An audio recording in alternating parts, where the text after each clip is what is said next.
Hello everyone, and welcome back. We're back with more of the Great Ace Attorney Chronicles.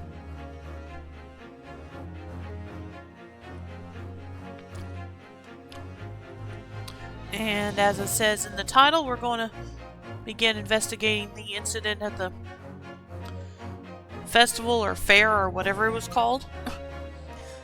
So, let's see what we can dig up for today.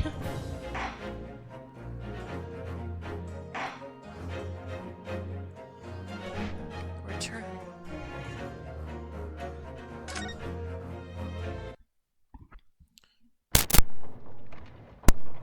Okay. Probably don't need to examine anything here, so let's move on.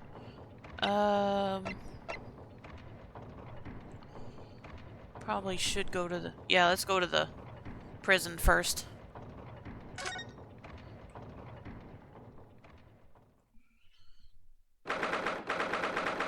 "22nd of October, local prison, cell 11.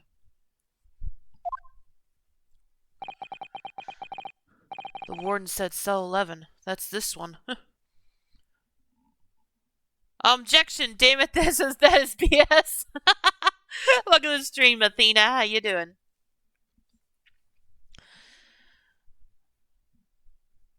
The warden said cell 11. That's this one.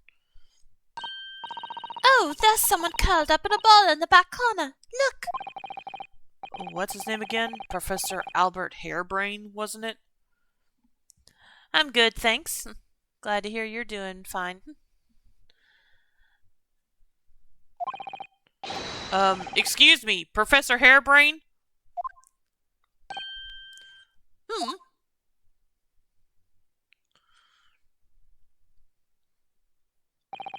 Who are you? I'm Renosuke Naruhodo. I'm a defense lawyer. A lawyer! Ah! Was it someone I said? A lawyer, you say? Would you be here about the experiment? Are you going to defend my hypothesis? Well, nice to see where his priorities are.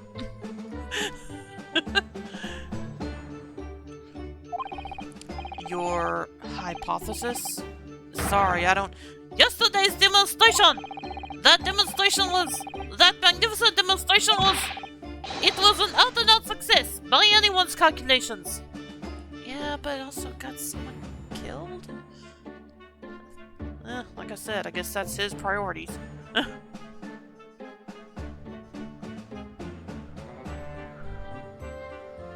Does he not even realize where he is right now?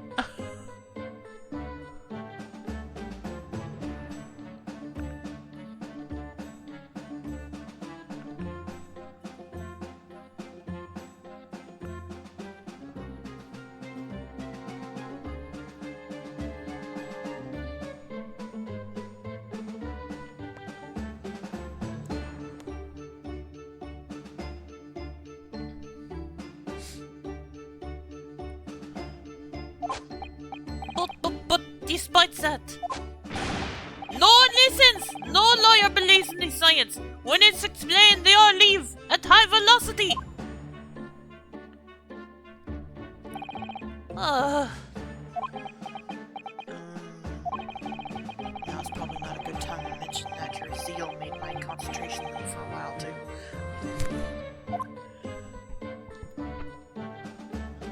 Alright. Yesterday's demonstration. You mentioned the demonstration yesterday. The papers are called it a spectacular failure.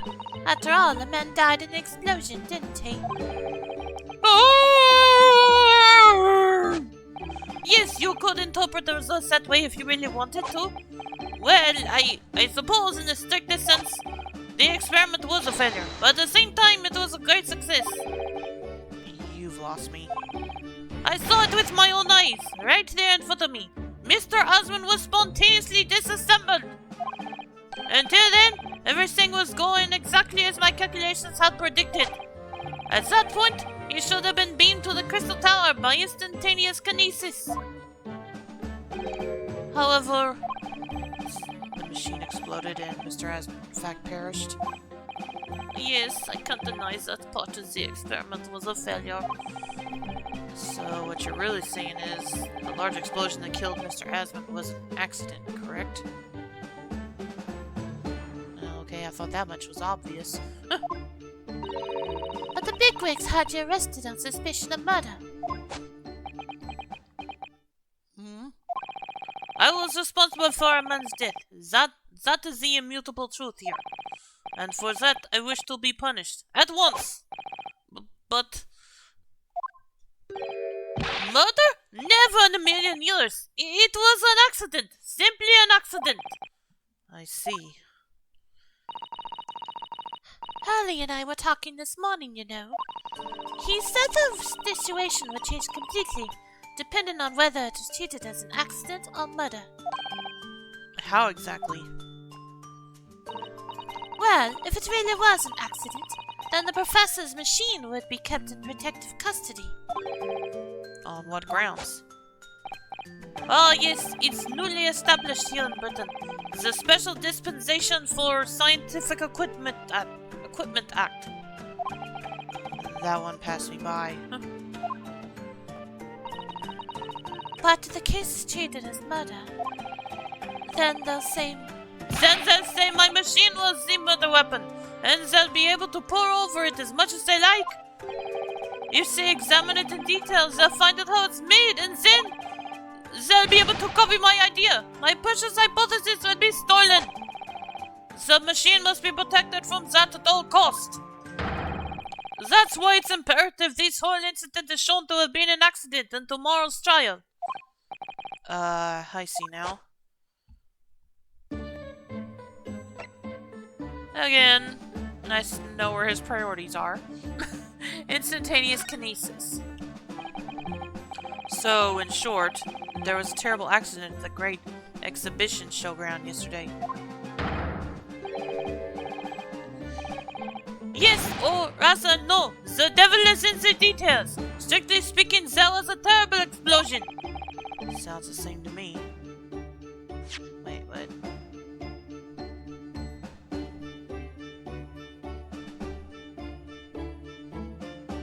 Okay. You are demonstrating super high voltage instantaneous kinesis, weren't you? How fascinating! Humans, like all matter, are made up of particles that are held together by electrical bonds. So it must be possible using a sufficiently high voltage to break those bonds and beam the particles through space. That's it in a nutshell. That's my idea, you see. That's my amazing hypothesis. Gosh, that's unimaginably high-level science. Oh, but dare to imagine it. Dare to dream of such incredible technology. Just think. One moment I could be here in this cell, and next I could be at the Great Exhibition again. Probably not a good idea right now. Well, yes, that would be incredible. And the next, in the mere blink of an eye, I could be at the Great Parisian Theatre, say. The possibilities are endless. The whole of our vast planet would be within reach. So, no more hiding wardrobes on rocky seas for 50 days? What?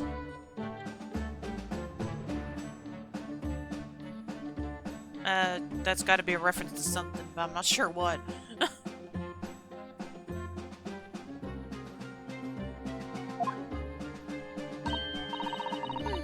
I don't really see it like that.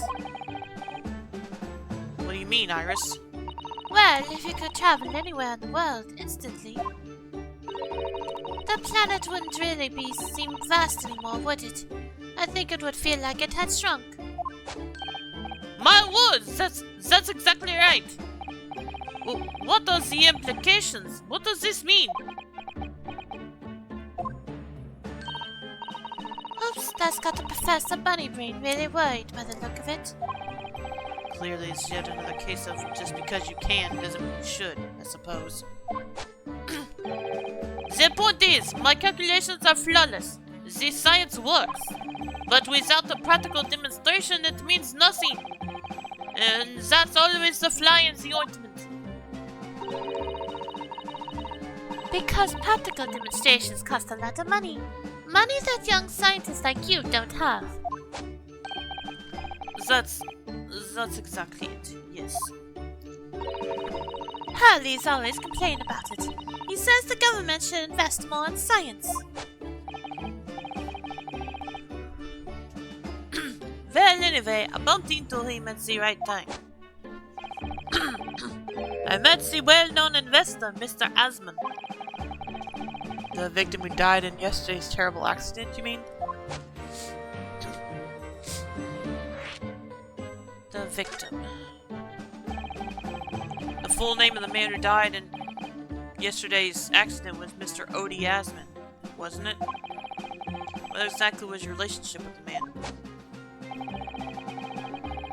He first visited me in my laboratory in Germany a year ago now. He said he wanted to invest in my immaculate hypothesis. I said my lucky stars. I see. So you hadn't really known each other until then. Money for scientific research. I'm so envious. As far as I was concerned, the man was an angel. Oh, really? An archangel even. He was prepared to fund a practical demonstration of my hypothesis for presentation at the Great Exhibition. And if that went well, I could expect additional financial support for my research from the British government. Mr. Asman provided me with money and an exceptional engineer. He produced the machine to my precise specifications. But then your dreams are blown to dust in one enormous explosion. As you can see, I owed everything to Mr. Asman. I would never have thought of taking the man's life. Well, he seems genuine enough. I don't think he's lying.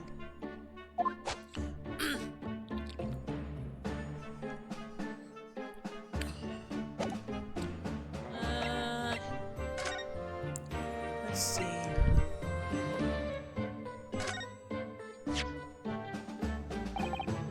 Oh, how could this have happened?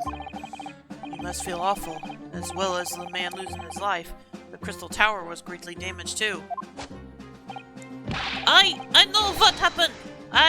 It must have been that. That? The day before the demonstration, I had my usual meal of frankfurters at the hotel restaurant. When I paid the bill, they gave me 3 shillings too much in change. But instead of saying anything, I just slipped the coins into my pocket. They're still there now. It's divine retribution for my wrongdoing. That's what this is. For a scientist, he has some very illogical anecdotes. Long and illogical.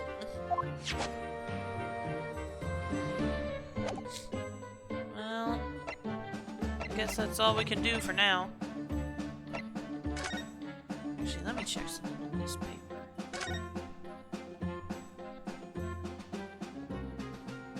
Okay, yeah. I've already checked everything. So... Yep, I guess that's it for here for now.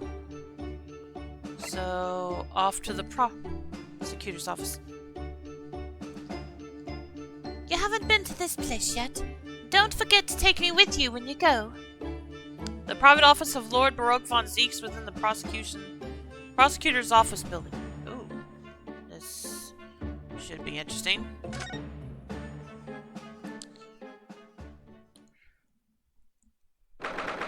22nd of October, prosecutor's office.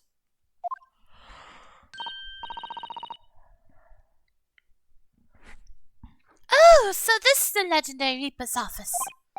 Yes, it appears so. It sends a chill down your spine, doesn't it? What an amazingly deathly atmosphere. Oh, is that... The hooded figure was so still. I hadn't noticed his or her presence. I wonder who it is. What are you doing here? Ah! Oh, well, okay, so I went him in the robe at least. Or cloak, whatever. He's as unwelcoming as I thought he'd be. Actually, maybe even more so. Oh, I'm glad to see you're well. I am. Oh.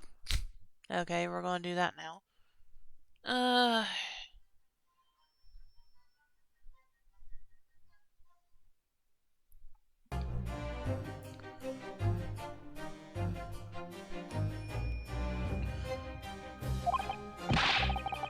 So, who's the person over by the wall being punished for something or other?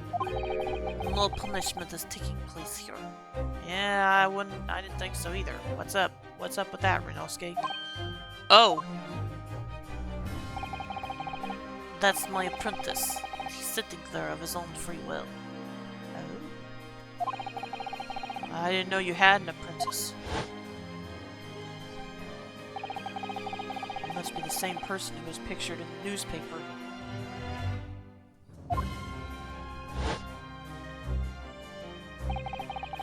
He is very able in combat, a requisite skill for anyone under my tutelage.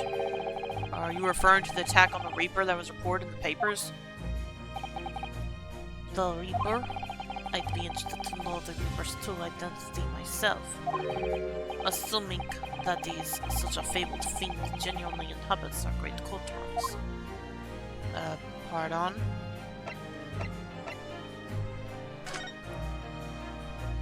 Last night's attack. Lord Strongheart said that the assault last night was some sort of revenge attack? To carried out by henchmen of Odi Asmon's criminal organization. Ooh. Say what now? The investigation meant their arrest were imminent. Presumably some hope to kill me before that happened. Odi Osman. He's always masqueraded as one of London's most powerful financiers, a global investor. But his enormous wealth came to him by underhanded means, via his criminal activities. And he used that money to buy himself a verdict of not guilty when he found himself in court, didn't he? Being prosecuted by you, Mr. Reaper. But the man got his comeuppance in the end. Yesterday, in fact, in extraordinary circumstances. It was a most unusual cause of death. I know about that. It was super high voltage, instantaneous kinesis gone wrong. Mr. Asmund died when the demonstration on the public experimentation stage ended in an enormous explosion. Correct. And you think I have some kind of divine ability to cause an accident like that to happen, do you?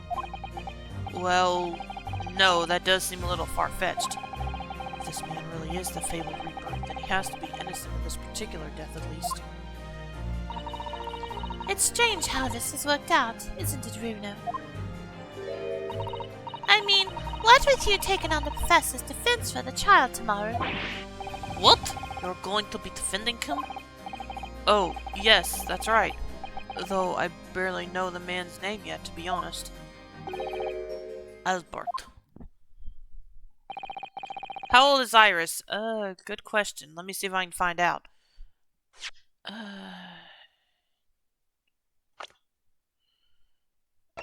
She's 10.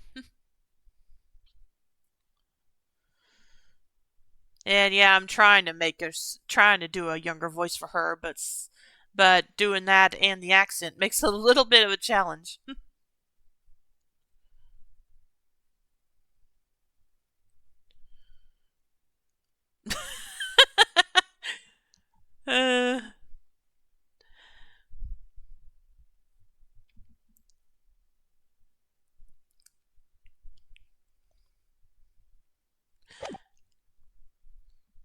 Albert Harebrain.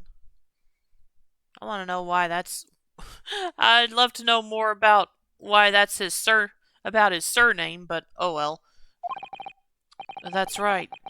Do you know him by any chance? Of course. He is a contemporary of mine. We were at university together. You're... What?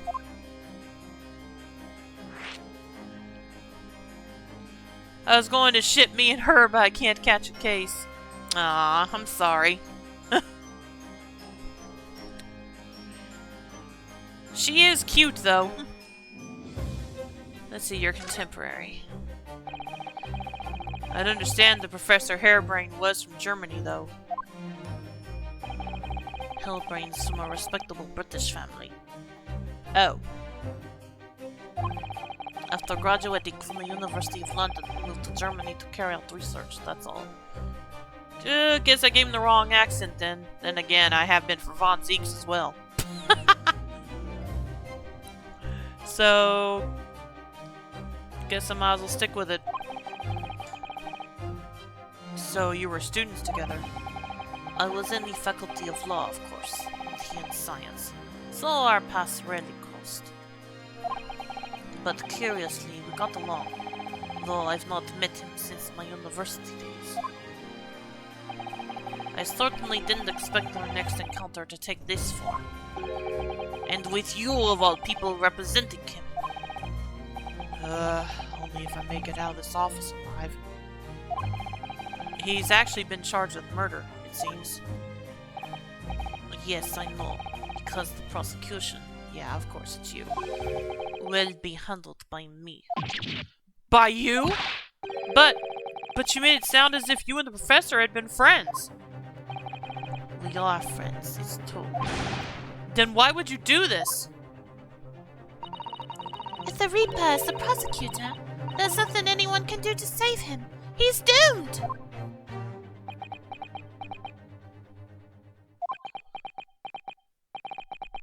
What's Lord Von Zeek's thinking?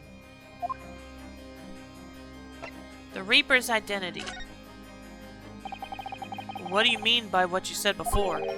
If you'd like to know the Reaper's true identity, does that mean... I'm a crown prosecutor and a mortal like any other. I'm no demigod. But they've all died, haven't they? The people you've prosecuted, I mean. Whether or not the trial ended in a conviction or an acquittal. Those I prosecute are the vilest wretches of our society. People who, without question, deserve to be found guilty. The world is a better place without them. But that's not true of Mr. Natsume, for example. He wasn't a vile wretch at all. Noah's Jenny, and thought she's ever so hardworking now.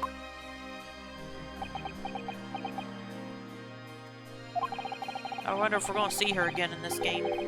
I can't deny that since I encountered you, things have taken a turn. But the point is this.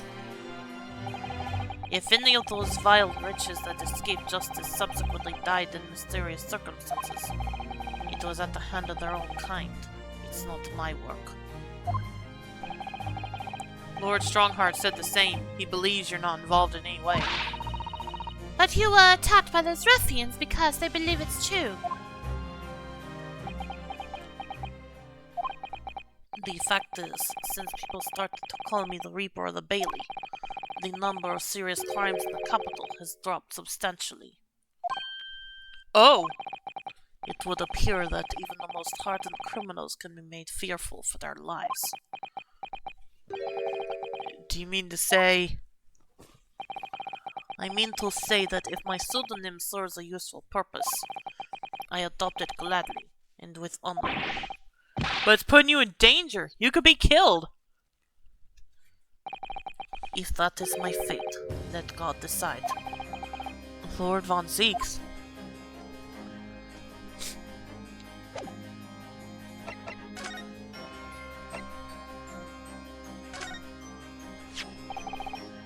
Lord Von Zeeks, about the article in this paper.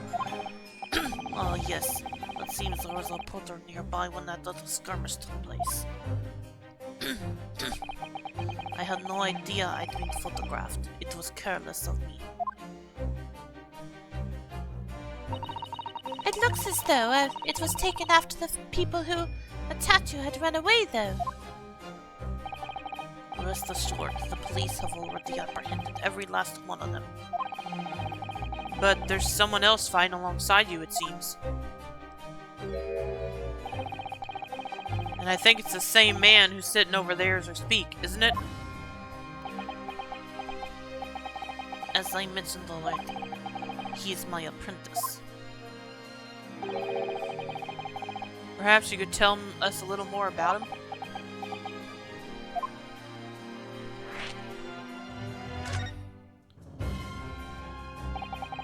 He's in my tutelage to become a prosecutor.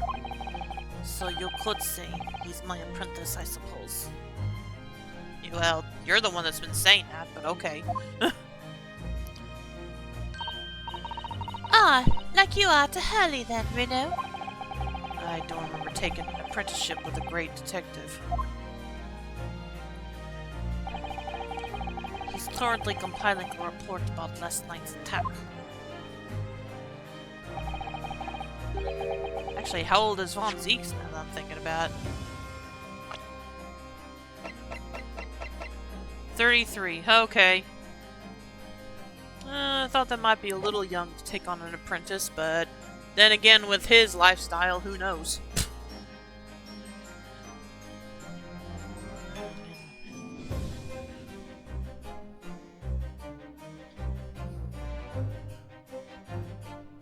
It looks like he's wearing some kind of mask. On Lord Strongheart's orders. Oh. Nobody knows the man's face, or indeed his identity. Wait, does that go for you too? But why would you agree to take on such a clearly suspicious individual? Lord Strongheart's orders again. He's not one for meaningless follies. There will be a good reason for his actions. I hope you're right.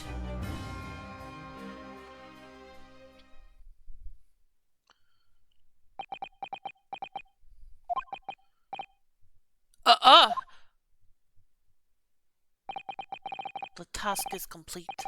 Good. In that case, you can collate all the breeze.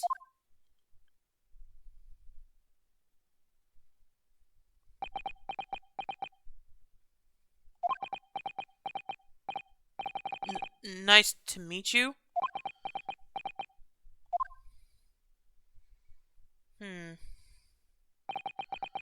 Back to work again. That was really strange, though. I've never met the man before. I didn't even know he existed. And yet, somehow it didn't feel like our first encounter.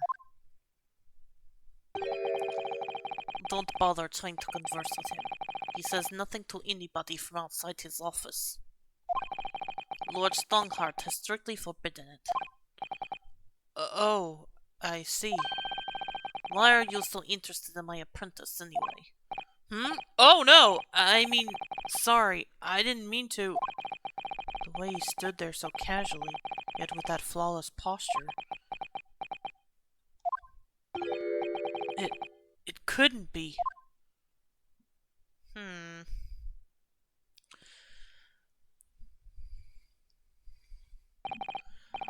Oh yes, there's something I've been meaning to ask you.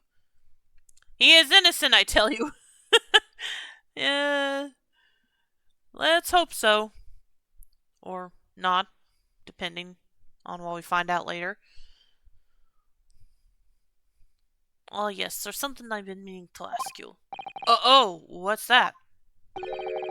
That Nipponese man, is he faring well? Sorry? The one arrested twice in succession 6 months ago, with the stoop, and the mustache, and the jitters. Ah, Mr. Natsume, you mean? I'm not sure he'd be very pleased to find out you identified him from that list, Bruno. It's pretty obvious. He's fine, thank you. In fact, I received a letter from him by international post only the other day. I see. Well, I think we can end our discussion there, don't you? There's little time left before tomorrow's trial. I advise you to spend it investigating the case. Yes, thank you for the advice, and for the conversation. Can't believe he's asking after Soseki-san, after a Nipponese. I'm not sure whether to feel happy about that or worried.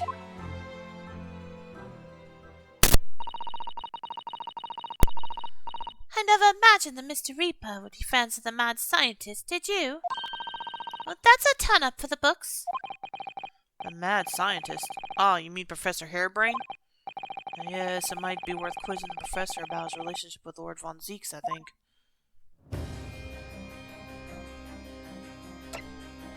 Alright. I'm assuming there's nothing else to converse about. Yep. Alright. Let's see here. Why am I not going to where the thing happened? Oh well, back to the prison, I guess.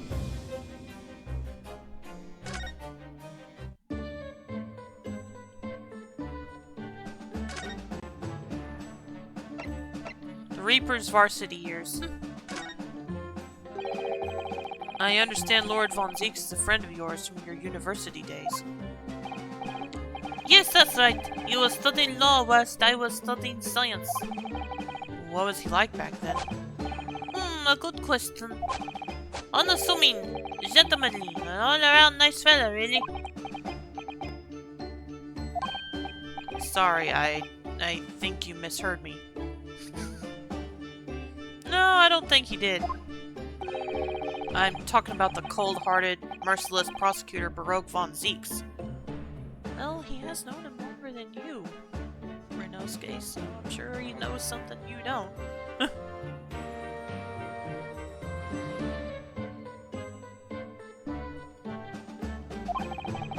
What was he like when he was at university? Talk about a leading question, Bruno. As I said, an unassuming and extremely pleasant gentleman.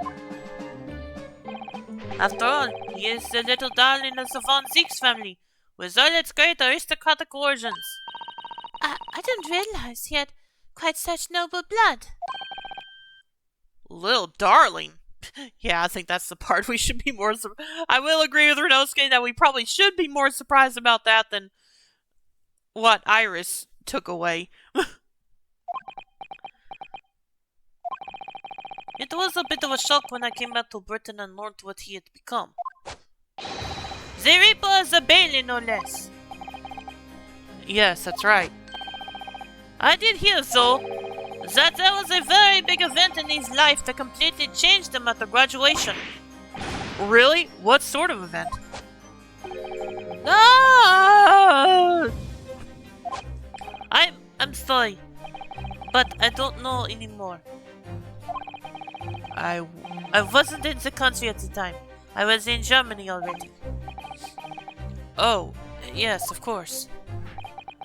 If he's heard all about the Reaper, I really don't have the heart to tell him that Lord Von Zeeks will be the prosecutor in court tomorrow.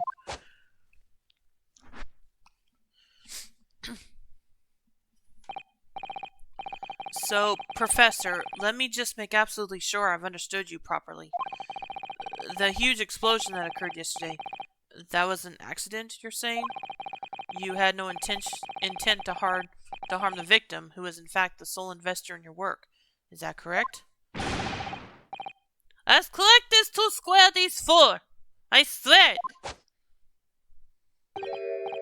Yes, it's true that the man perished in the machine of my invention. So I know that I'm far from blameless in all this. But still, I would never use my discoveries, my inventions, to take a person's life. Not in a centennial years. I am a man of science. It's all I know. You have to believe me, please. Do you believe me? Do you believe in my hypothesis? Science is the pursuit of truth, you know. I've always believed that, all my life. I'm afraid I don't know much about science, or your theories, but I do believe you, and I will fight to prove your innocence with all my might. I'm a man of the law. It's all I know. You have to believe me, please. When I went to live in Germany after I graduated, I learned something very important. Nationality, class, lineage, none of that matters. As long as you try your hardest, you can achieve anything. Thank you for that, Professor. And thank you in advance for defending me tomorrow in court. Alright, Bruno. It's time. Time to visit the Great Exhibition. Sorry? Well, that's where the incident happened, isn't it? Yes, I suppose that's true. Time to investigate at last. Alright, let's go. A new location has been added. Experimentation stage. The experimentation stage of the Great Exhibition and the scene of the crime.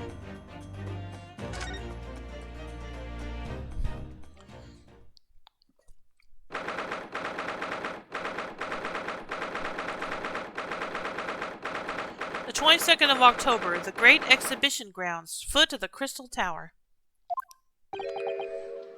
Ugh. Showgrounds are a little too big for my liking. We've been walking around in dense crowds for 2 hours now, and I felt myself swooning 3 times. There are a lot of people, aren't there? I've almost been trodden on 3 times too. Be careful, won't you, Iris? Don't let go of my hand. We finally made it through the throngs, though, by the look of it. Here we are underneath the public experimentation stage where the explosion happened yesterday.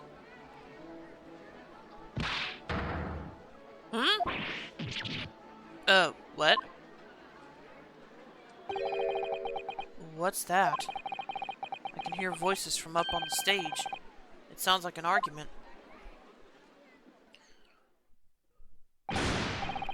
Right! I've had it with you this time. I'm warning you, I'll arrest you in a minute. Oh yeah? Go on then, Spectre. Give it a shot. You ain't got no evidence, you know it. Wait, I know those voices. Yeah, and you should at least remember the guy on the left. And yeah, I talked about, I just got through asking if we would see her again, and there she is. You got a chicken little mouth on you, young lady, and but a night in the cells will teach you some manners. Just try it, I dare ya! If you want that bag of chips rammed down your throat!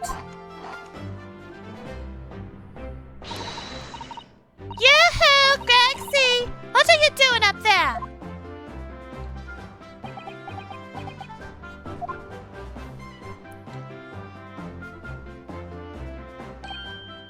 Oh!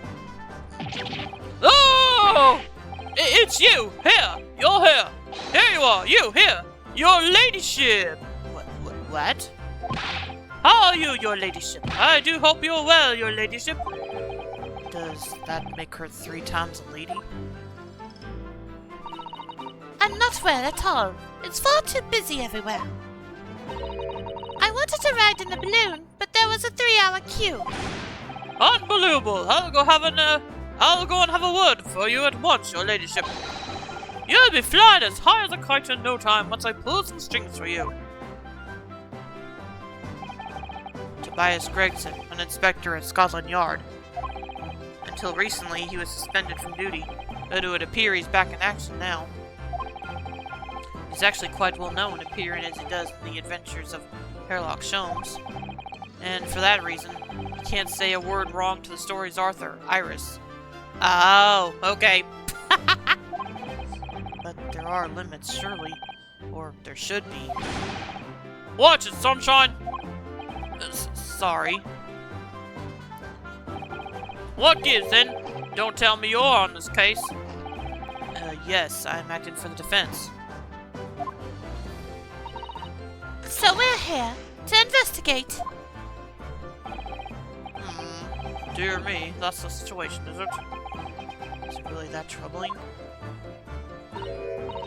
Just a measly 5 bob. Is that all you got?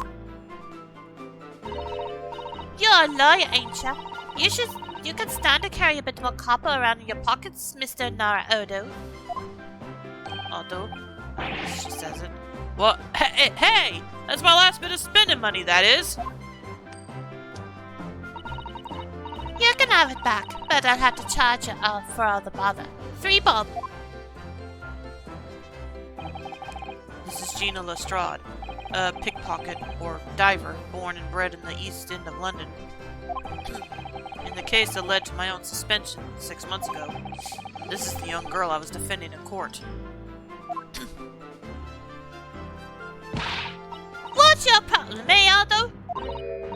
Diver, pickpocket, what's with all the name calling? You want a bag of chips rammed down your throat and all, do ya? I thought you were proud to be a diver, Gina. You were just arguing with Inspector Gregson about it, weren't you? I assumed you'd been up to your usual tricks here at the showground.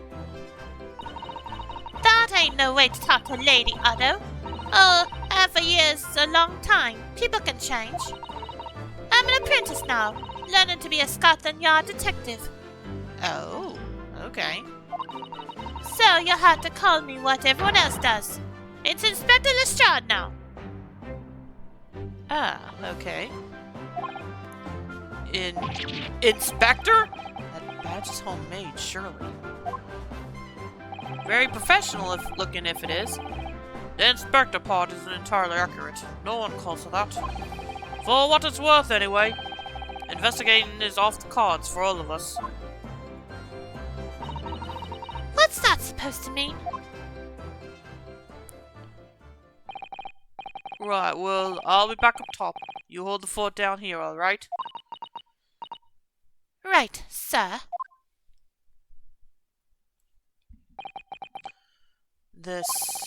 This raises a lot of questions.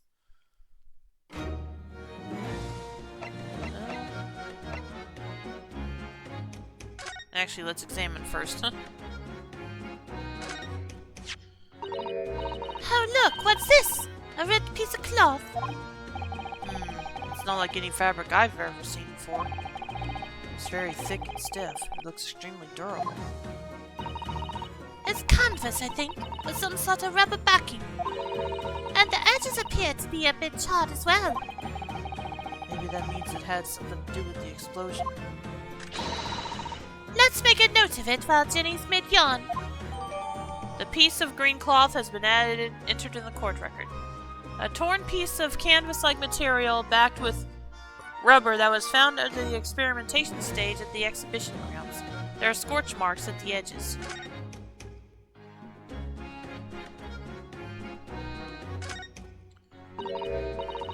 Ah, it looks as though somebody dropped something behind the tree just here.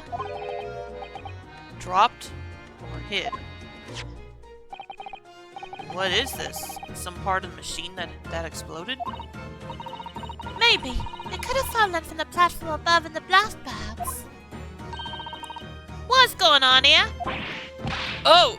Nothing. I think I'll hang on to this just in case. The mysterious contraption has been entered into the court record. A very curious device found behind a tree under the experimentation stage at the exhibition grounds, almost as if it had been hidden there deliberately. Yeah, at first I thought it was some kind of instrument. Like musical. For some reason, the ground is damaged in this spot. Look! Almost as if there was a fire here or something. Yes, if you look closely, there's some scattered ash and burnt embers, too. Well, I suppose there was a big explosion just above here. People probably wouldn't bat an eyelid at a small fire like this would have been. I'm not sure we English are quite that laid back, you know.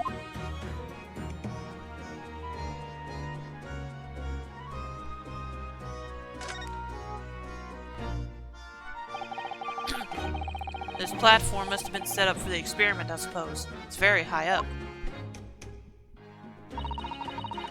About 30 feet above the ground, apparently.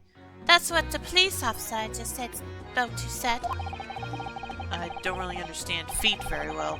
We don't use them in Japan. I didn't think they were used in... Wait a minute.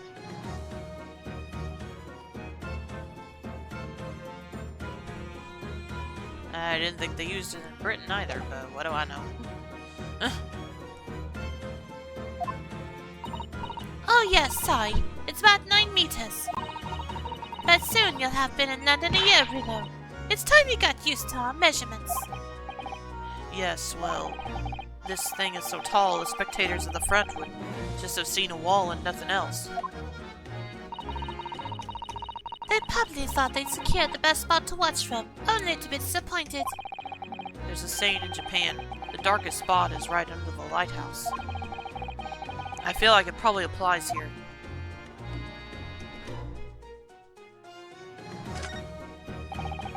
These stairs obviously lead to the stage above. We should go up there and investigate the exact spot where the experiment was being conducted.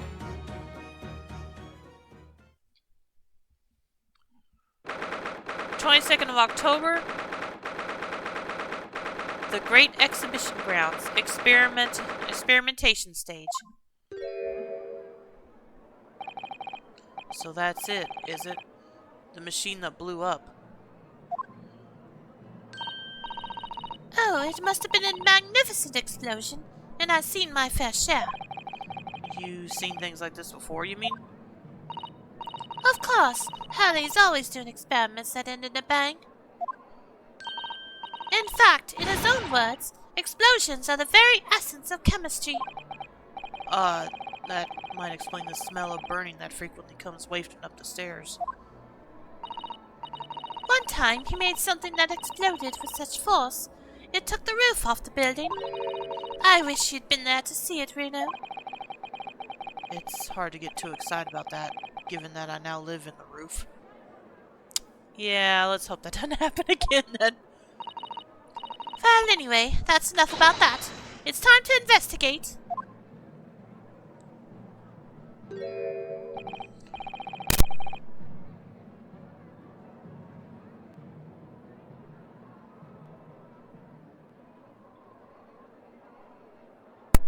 Oh, look, Inspector Gregson is over there. He seems to be deep in thought about something, whilst eyeing up the machine carefully. Really? He just looks confused to me.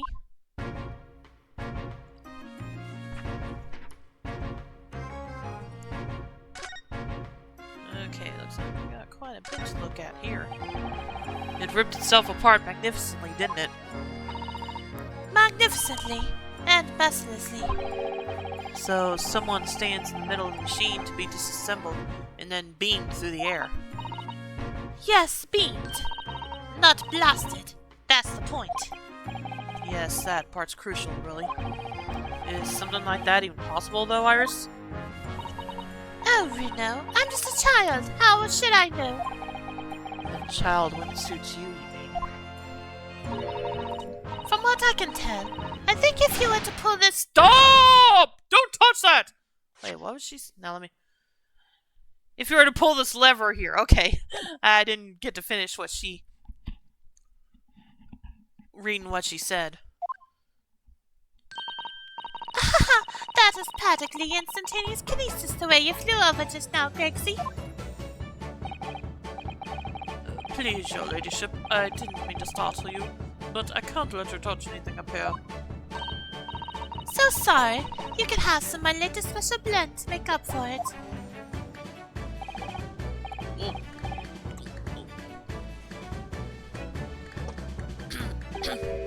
Oh, wonderful. This stuff really is wonderful. It's just like old times, this is.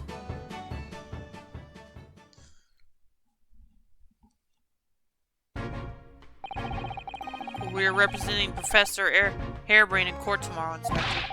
So we should be allowed to examine the scene. Huh! Listen, Sunshine! I'm not allowed to touch anything up here.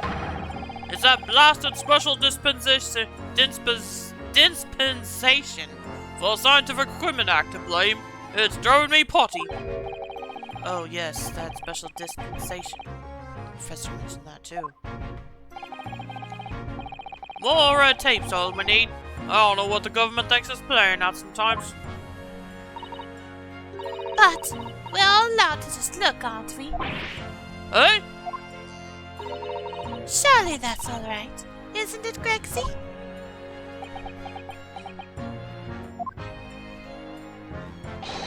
Oh, of course, your ladyship. Anything you say, your ladyship. But please don't get your dainty hands dirty, will you? Don't worry. We wouldn't dream of touching anything, would we, Bruno?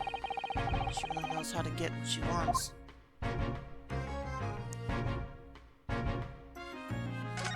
Alright, let's keep examining first, and then we'll talk to him.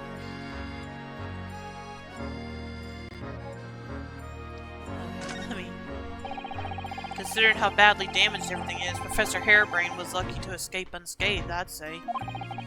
We should have a good look around the machine while we can, I think. Touch anything and I'll make sure I kill you before I get stronger myself, yeah? I won't touch a thing, I promise. So please, spare a thought for your digestion. Anyway, do you really think this machine could actually disassemble people like the professor claims? Yeah, still totally incredulous. Give it a rest, sunshine. If we were allowed to examine all this bleeding scrap metal, maybe we could answer that question. But we can't, can we? Because of the annoying rules, you mean? Exactly! The annoying, obstructive, flaming rules! Oh, look at the base of the machine there. Oh yes, there's a tool of some sort poking through the wire mesh. It's a screwdriver, I think. Oh, it's the lovely one. The handle is in the shape of the capital letter A. It is? Oh, yes, you're right. What's the matter with you? Don't touch anything, I said! Touch anything and I'll make sure I kill you before I get stronger myself, I said! Yes, I understand. Sorry. I only touched it a teeny wee bit. But Gregsy, I'm very curious about the screwdriver. Really very, very curious. Mew Mew Luna, welcome to Streamlines Pride Studios. How you doing?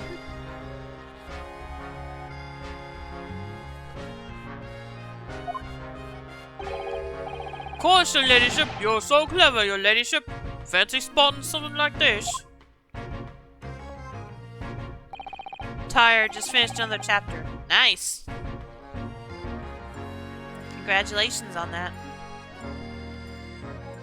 But I'm afraid I can't let you have it. But Runo found it first.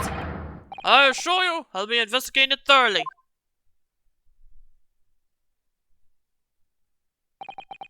He's gone off with it. Humph, that was very mean. I'm afraid Inspector Gregson is going to make a very clumsy and embarrassing mistake in next month's installment now. Poor Gregsy.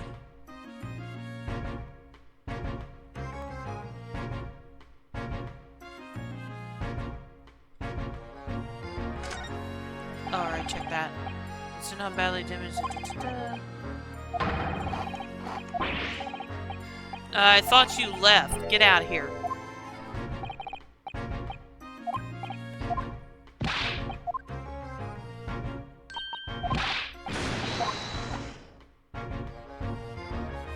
Okay. Well, is there anything else for me to invest in? Oh.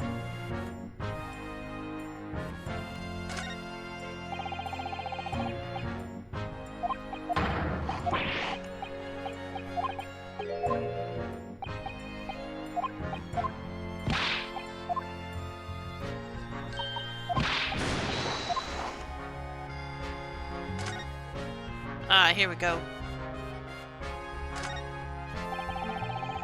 That amazing horn-shaped device is pointing towards the crystal tower. I suppose once people are disassembled by the machine, they're shot out of that thing to wherever they're going. I don't think it was supposed to shoot anything, Runo. It was set up to beam people to the crystal tower, where they'd be reconstructed in their original form. Well, I don't like the look of it. If it was as amazing as it looks, the accident wouldn't have happened in the first place, of course. I suppose that's true, yes. But nothing ever goes according to plan, does it?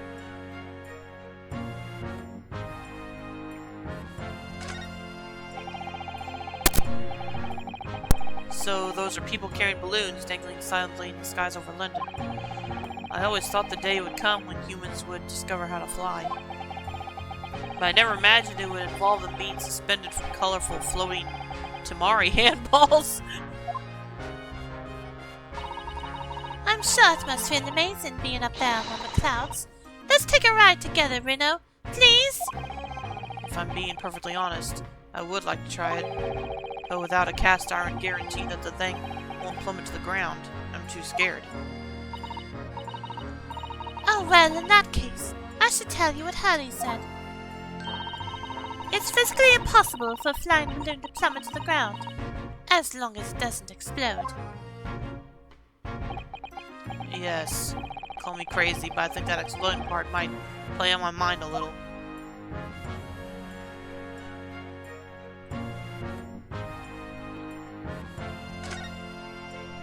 Okay, I think I've checked out everything that's here.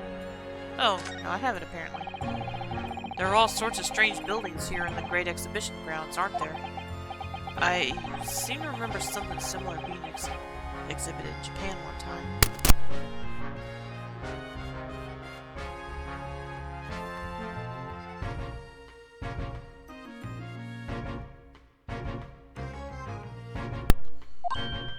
Oh, in your country, Runo. I do wish I could go and see it. I'd present a particularly stylish samurai with the present of one of Harley's stories I'd written especially. You don't say.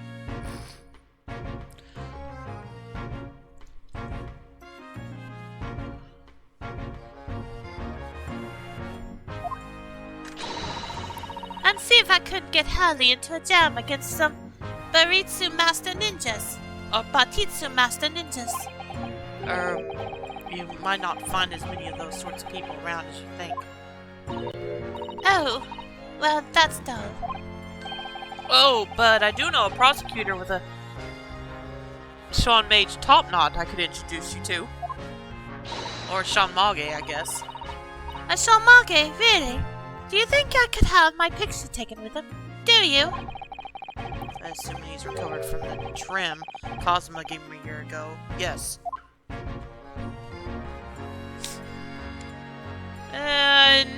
And he's actually got another trim since then. Alrighty. Whoa, what is that gigantic thing over there? It looks like an enormous water wheel. Oh, that's a Ferris wheel.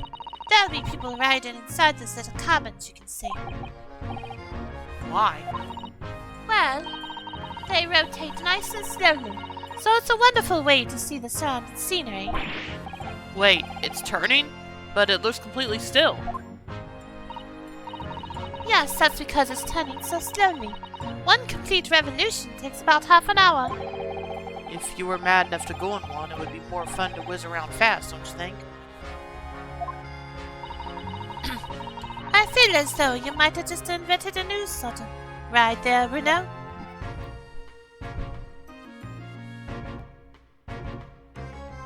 Oh, it is? Oh, it actually is turning. I didn't notice that till now. Okay, I think that's everything here. But yeah, I didn't realize it actually was turning. Okay, yeah, I think that's everything here.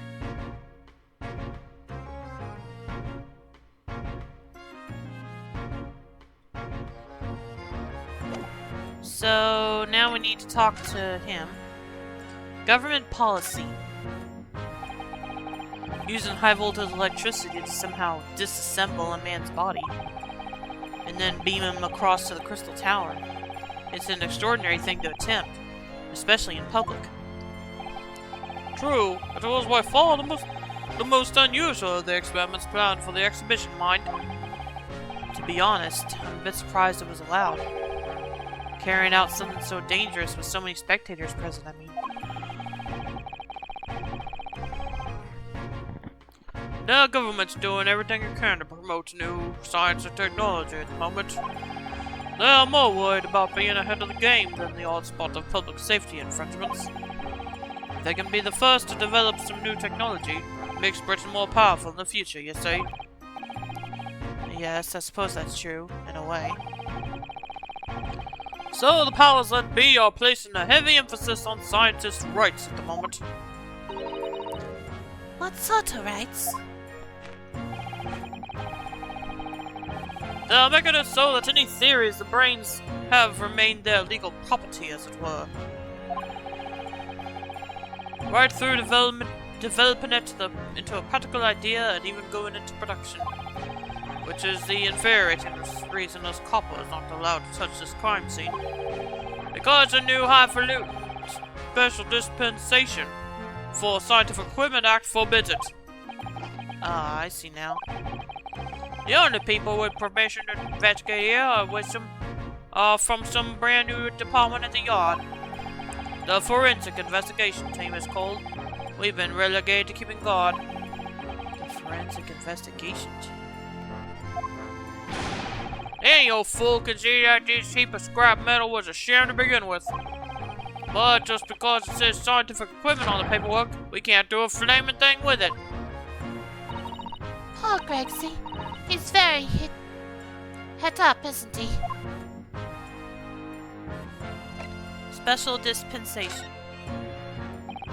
Remind me again, what's this new legal act that means we're not allowed to touch the scene here? All you have in me out, Sunshine.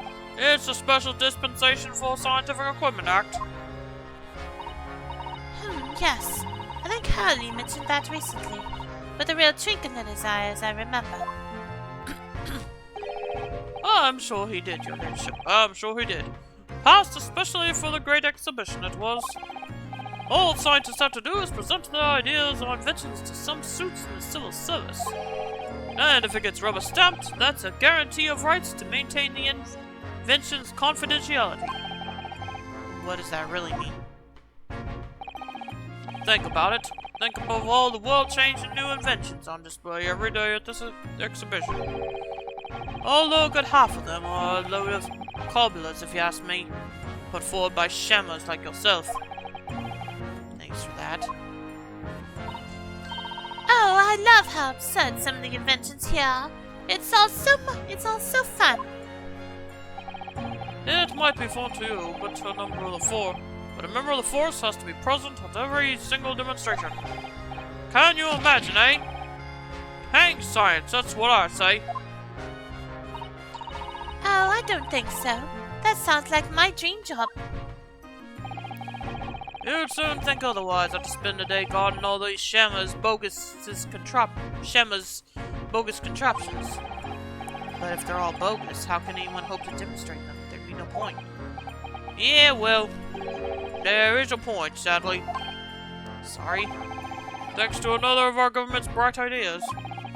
If any theory or invention is deemed to show potential, the government hands out a research grant. The scientists get funding? Yeah, exactly. And that's what they're all after. All these shammers coming from far and wide to clog up Hyde Park. And who has to keep them all safe, eh? Who has to smile politely and welcome them? Us coppers, that's who. So, you can see why I say it now, can't you? Hang science! Hang it! Oh, maybe I can see your point. Professor Harebrain. Apparently Professor Harebrain lives and works in Germany now, conducting his research. That's right. Came back to Britain, especially for the Great Exhibition, as I understood it. Probably after one of the government's research grants. Humph. Actually, we learned something else about the professor earlier today. About his time in further education. Turns out he was at university with someone we both know. Lord Von Zeeks. Hey, what's that? That's news to me.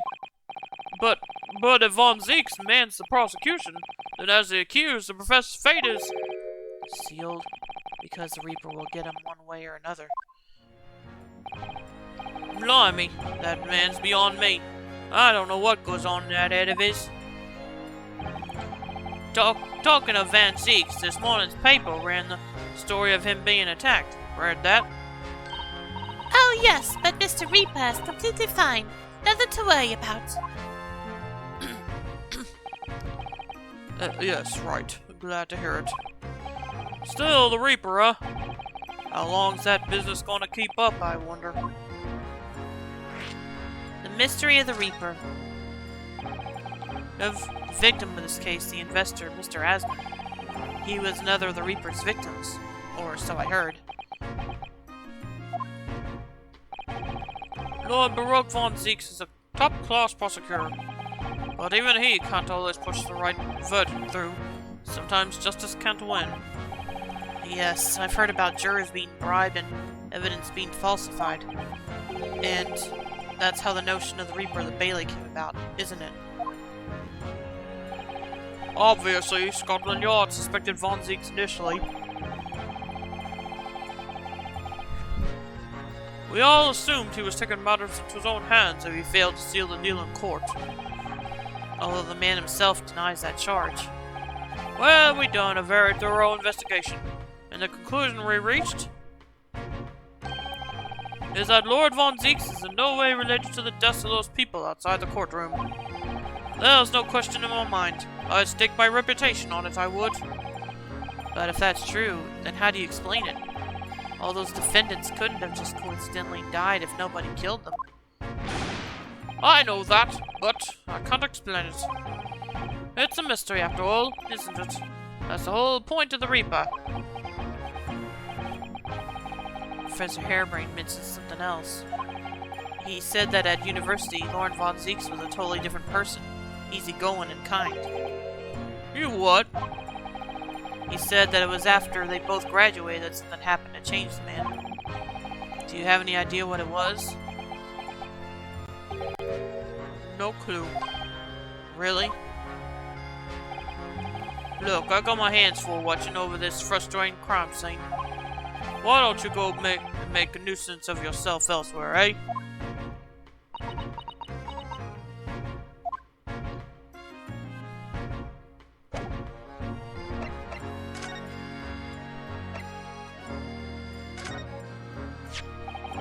Inspector, have you read this paper?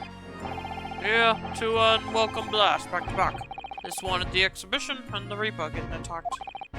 I know, terrible news to wake up to, wasn't it? I tried to pretend I hadn't read it and turned over for another 40 weeks. 40 winks. Thanks to that, I was laid up and got a roaster for the super. Some mornings are like that, aren't they?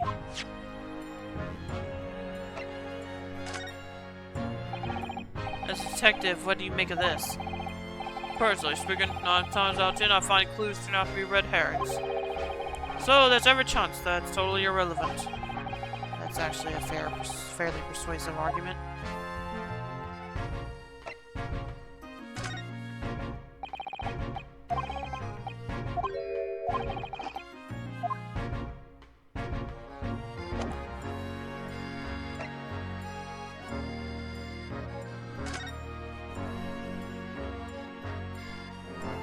Okay, now what do I do?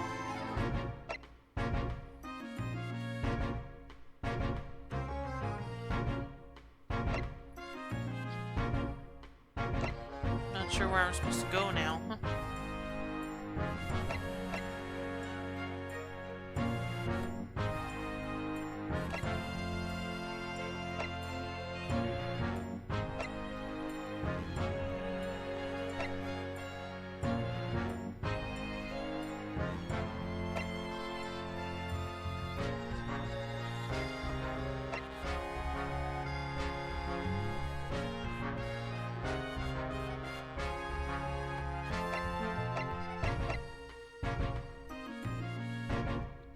Well, I'll be right back. Just a moment.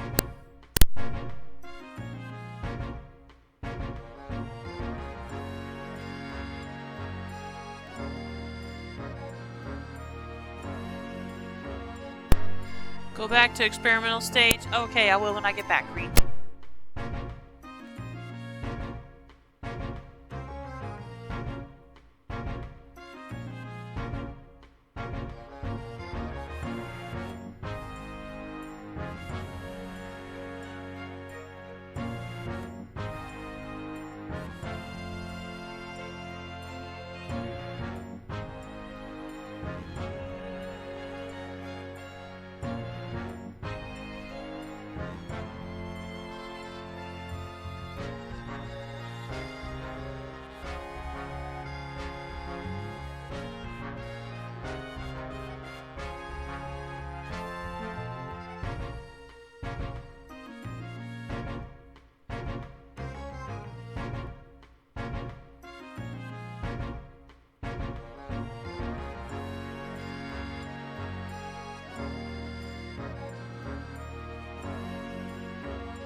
Okay, I'm back.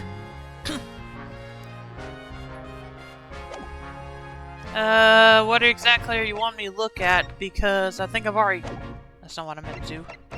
Because I think I've already seen everything here. So... yeah.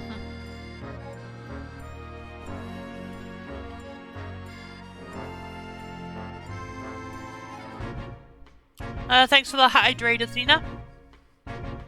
And stretch.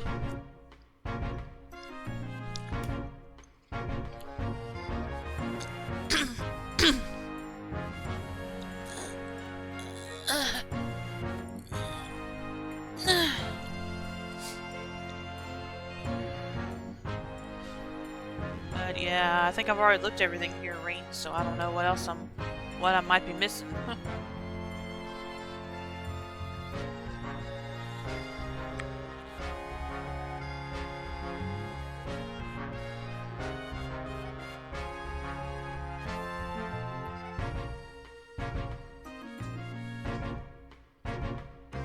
I think it might be back where Lestrange is. Oh, okay. Well, that is...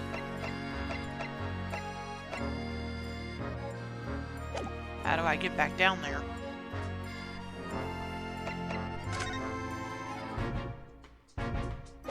Because I know how I got up there. I examined the stairs, but I don't see any stairs now to check out. So...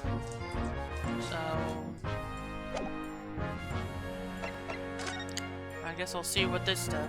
Nope. Yeah, I don't know how to get back downstairs. Is the only problem. Okay, yeah, already. Yeah, this game isn't making it clear how I'm supposed to get back down stairs.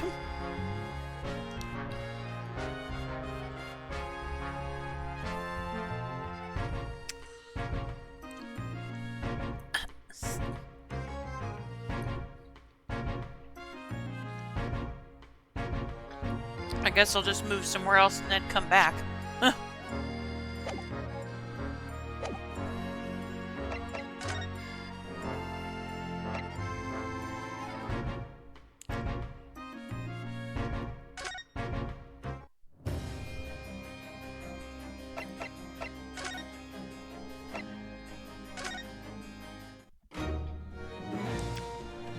There we go. Let's see, have I talked with her? Oh, no, I haven't. Okay.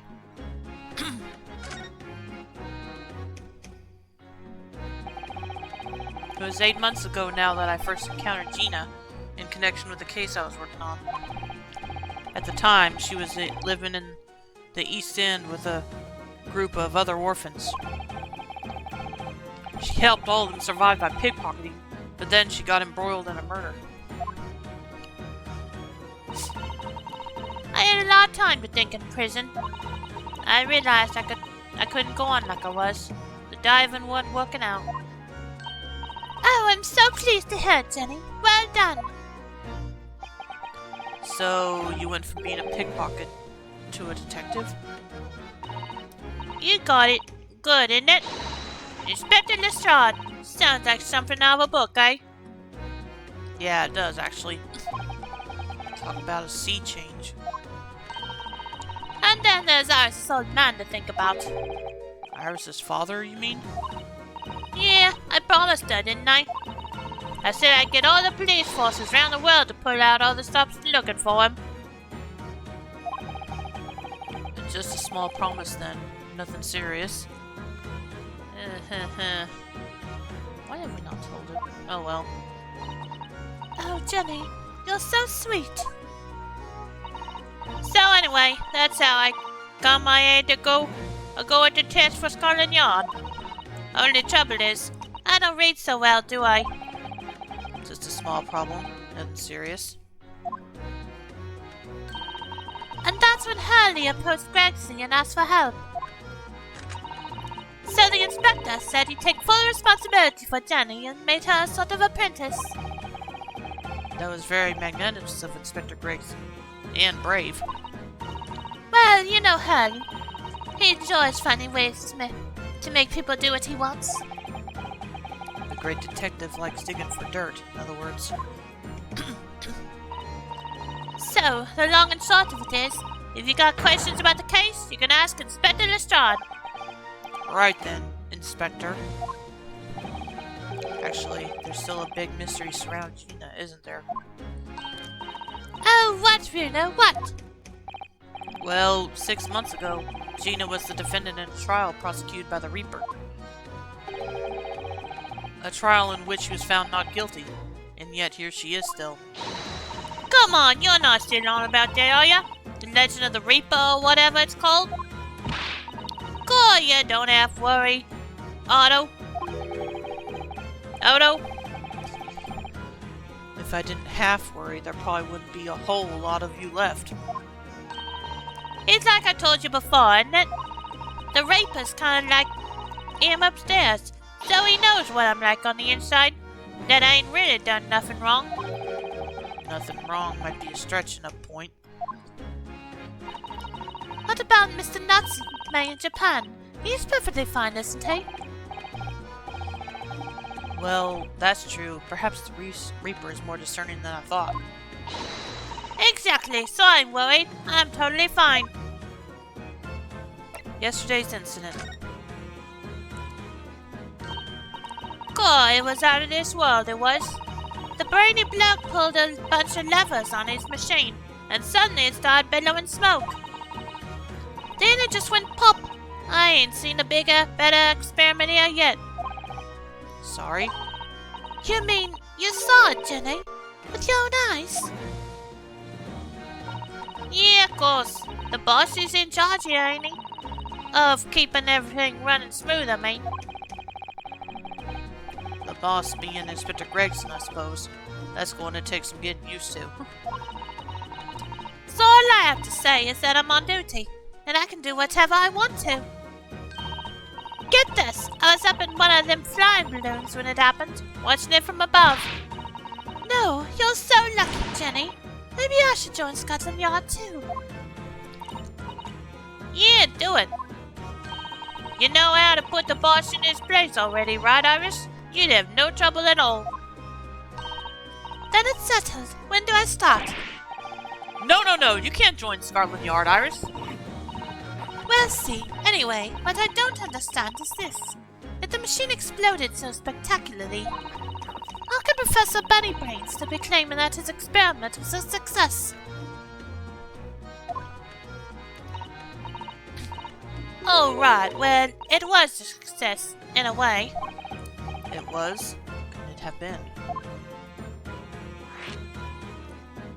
Before I continue, I need to see how old. I gotta see how old Gina is. Oh, okay, she's 18. Okay.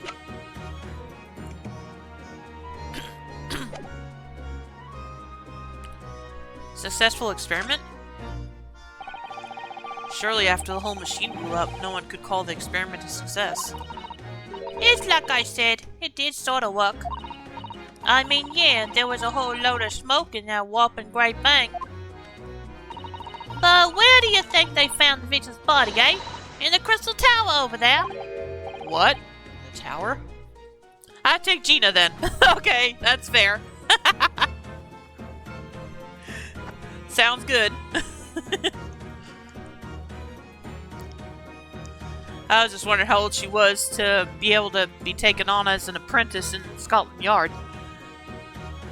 But yeah, I'd say she's probably old enough. But I'd say she's definitely old enough.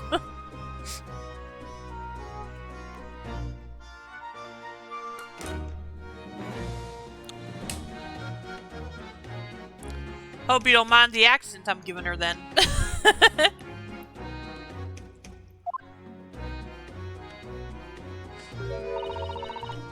You can see for yourself, can't you? Up there above the scaffold. Oh, where all the glass is broken, you mean? You mean? Is that still Renosuke's coin? Yeah, the cage what the victim got in to start with. Really did get beamed through the air or whatever and landed all the way over there. So, you see, it did kinda work, didn't it? What? I don't believe it. I mean, I don't get the ins and outs of it, but anything's possible, right? With science. Oh, I tell you what, you can have this. It's a plan of the experiment they drew up at the yard. Are you sure? Yeah, go on. I had 3 bob off you before, so fair's fair. Yes, I didn't actually give that to you, did I? The sketch of the experiment has been entered in the court record. A diagram showing the relative positions of the Crystal Tower and Professor Harebrain's machine that exploded.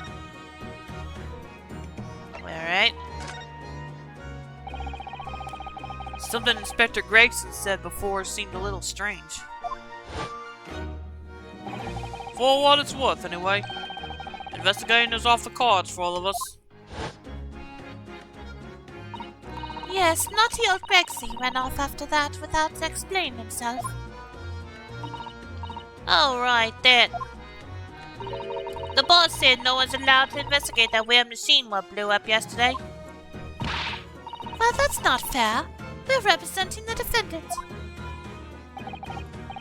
In that case, could you at least tell us what you've learned from your investigations?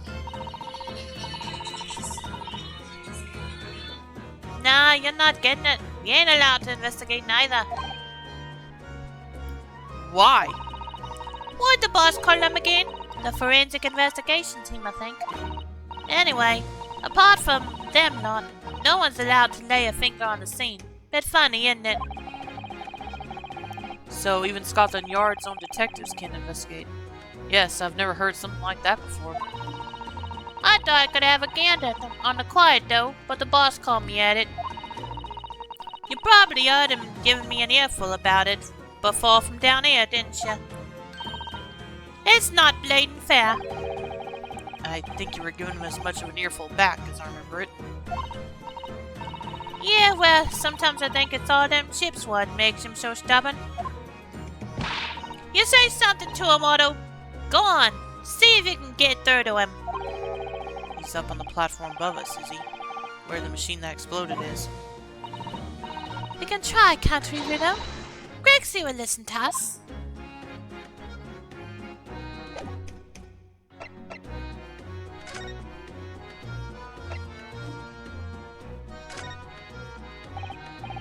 Sheena, would you take a look at... Oh, where'd it go? Looking for this, Otto. When did you do that? I wonder if you got anything else to show me, eh? What do you reckon? Give that back first, please. Is that gonna happen with everything, I take it?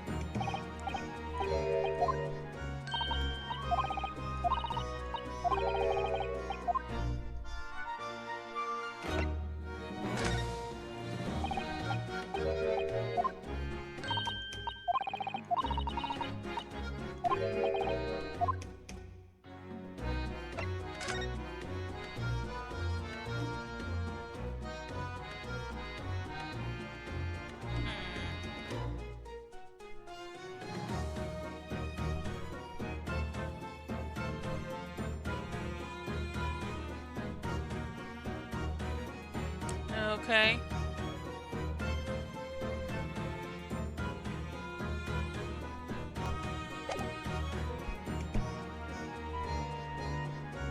I wanna know who drew this.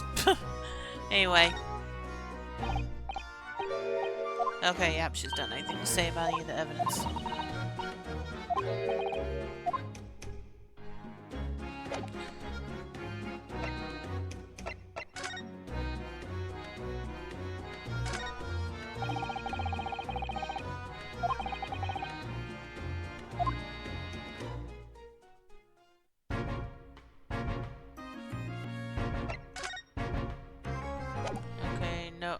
Oh, wait. Maybe I need to present this to him. Well, okay, guess not. Eats leftover pork chop and macaroni. Ooh, sounds good. Welcome stream, Jagoon. How you doing?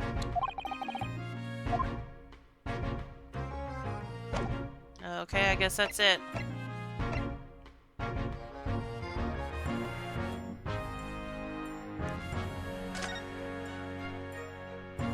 Seriously though, how am I supposed to get back down there without nothing particular of note? Don't think. Nope.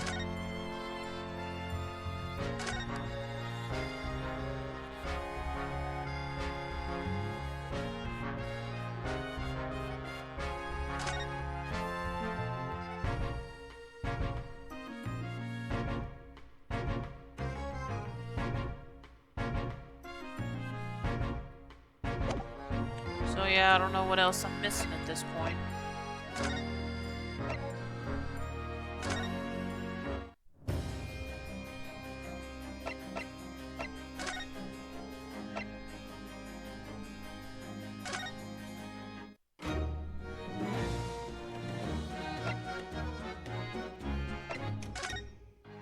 Make sure I didn't miss anything down here, maybe. Oh, okay, I didn't notice this.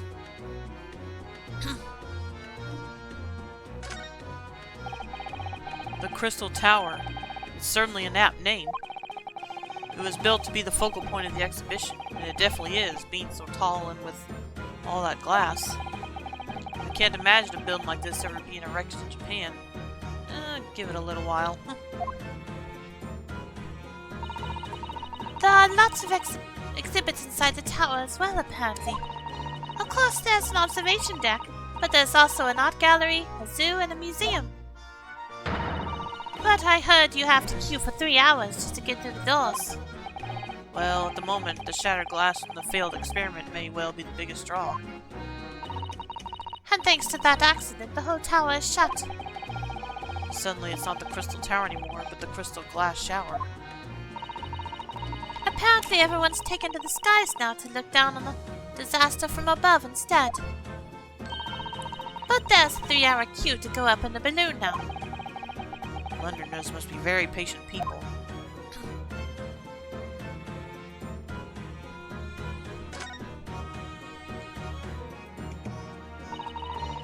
That's where the cove ended up after his instant kinesis or whatever they call it.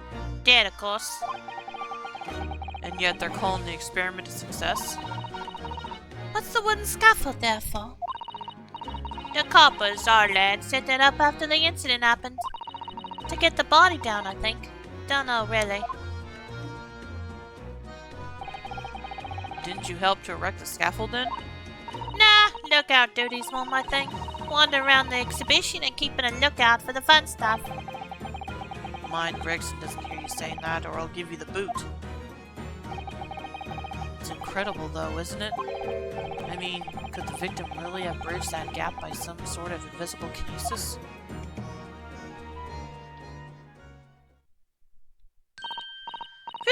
Reno, listen! What? What is it? I've been thinking. Harley might know something, mightn't he? About what? About Mr. Reaper. About what happened to Lord Von Zeeks, you mean?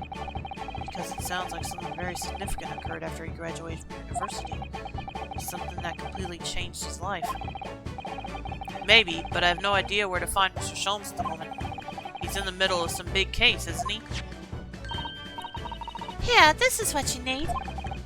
What's this? Some kind of entrance ticket? Madame Tuspells? Is this supposed to mean something to me?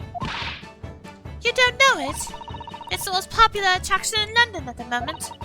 It's very close to Baker Street, actually. We could go now if you like. No, we don't have time for visiting attractions today, Iris. We have a big trial tomorrow. But that's where Hurley is. What? At this popular London attraction? Yes. How is it that you know where he is? Hurley told me, but he told me to keep it a secret from you, Reno. Madame Tuspel's. I don't see how it could be related to the case we're investigating here, but then stranger things have happened. And when they happen, Mr. Sholmes is usually at the heart of them. Alright, now we finally have somewhere else to go. A new location has been added. A museum of interesting waxwork exhibits not far from Baker Street. It has become a very popular London attraction in recent years. This is where Hurley is. I'd love to know what he's up to. Wouldn't you?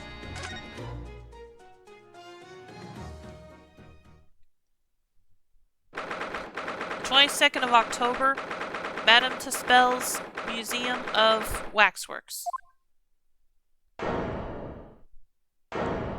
Oh, okay.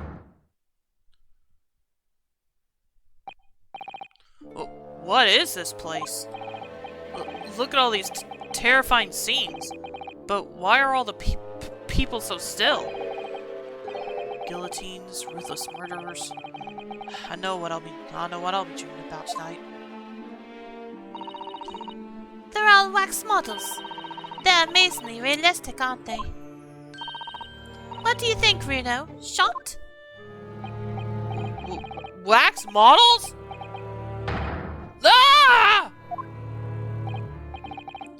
I read about dead bodies in wax once in a magazine about strange phenomena. Depending on how corpses are kept after death, parts of them can turn to wax, apparently. It's called a adipo... How do you say that? Adipocere. I hope I said that right. Stop talking about creepy things like that, Reno. You're scaring me. Anyway, adipocere doesn't form readily, you know. It's only in very specific... Ah! What now? I've just remembered something else I read in another magazine about strange phenomena. There was an old lady, maybe a witch, who used to pour molten wax over corpses and put them on display. None of the exhibits in here are real. They're all entirely man-made replicas. They can't be. Do you really expect me to believe that? Just look at them. Oh. There's no way anybody could make models of people that are this realistic. And they're all such gruesome scenes. Hi, Sholmes. Wait. What is it? Oh, no. I must be seeing things.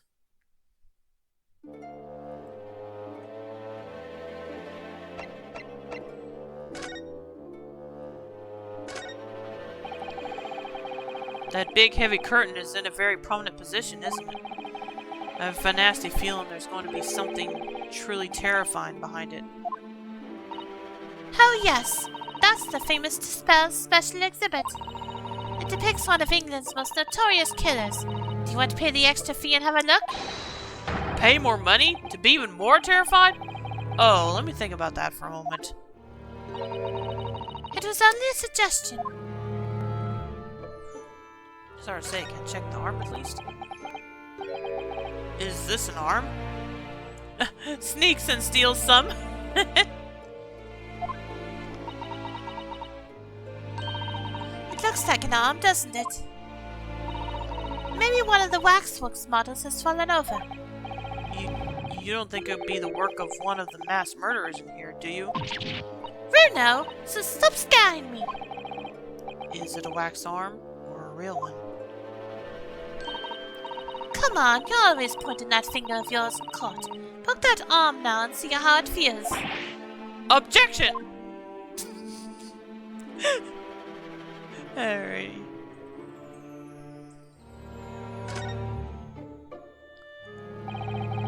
These models are so well made, I can't tell what's a waxwork and what's a real human. Or maybe all the exhibits are real people. And when it's closing time and all the visitors are gone home, they suddenly start moving about. Just thinking about it Makes me wish it was closing time already and I was on my way home.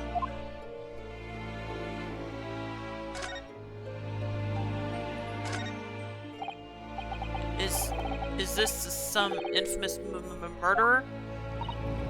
Yes, called Jane the Ripper. Oh, Jane. Okay. All her victims were young women. I knew it. You can tell by the way she's holding that knife. Sure sign of a murderer. You got macaroni? That's good. Well, yes. Ah! What's the matter, Bruno? I've worked it out. I know what she's doing. She's trying to fill that bathtub with blood so she can have a soak in her victim's gore. Okay, moving on. Not according to the information about the exhibit on the little board here. It doesn't mention anything about the bathtub. Really? Sorry, I don't think it's significant.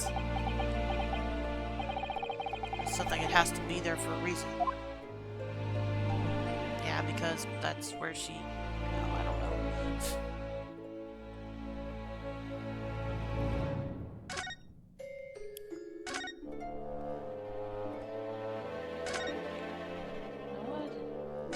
I don't know what that one's supposed to be of.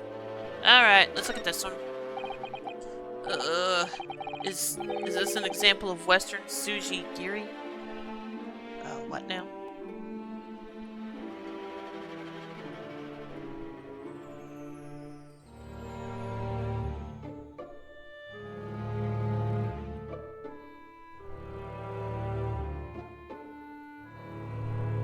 Sushi.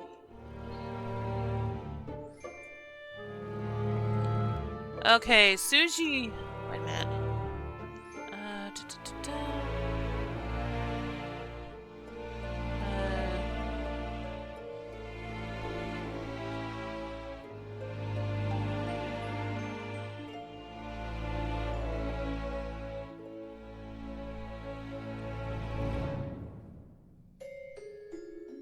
Sujigiri is a Japanese term for practice when a samurai, after receiving a new katana or developing a new fighting style or weapon, tests its effectiveness by attacking a human opponent, usually a random defenseless passerby, in many cases during nighttime.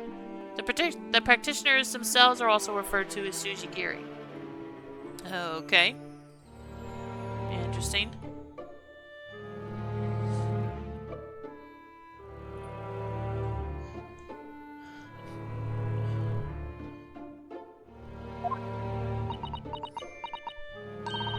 I don't know what that is. You know, when an unscrupulous samurai randomly attacks a passerby to test his sword? I still don't know, no. But actually, a waxwork samurai would probably be hugely popular. Could you model it, do you think, Runo? Doing that Sujigiri thing you mentioned?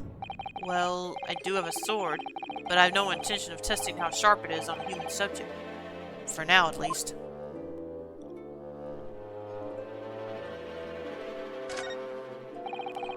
Nothing particular of note. Oh, okay. Oh, that's a funny place for a little ladder. What is it? Is something wrong? No, it's just that in Japanese, we have a totally different word for a ladder that folds in half like that. We do in English too, you know. It's a step ladder, or just steps. So be careful of making assumptions about other cultures, Runo. That's how wars are started. I didn't realize stepladders were an international point of contention, but the writer makes an astute point.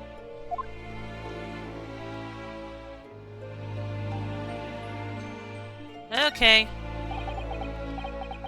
It's the great detective, Mr. Herlock Sholmes. Mr. Sholmes has his own wax statue in here? Really? Nope.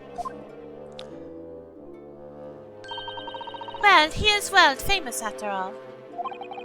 It's an uncanny resemblance, isn't it? It makes my skin crawl to look at it. I know. But look, Runo, you can kick this Hurley and he doesn't move a muscle. You can't go around kicking the exhibits, Iris. Wait. It just moved, I'm sure. And not just a little bit either.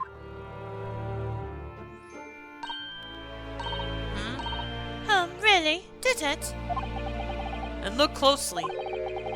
There are beads of sweat on the face of this waxwork model.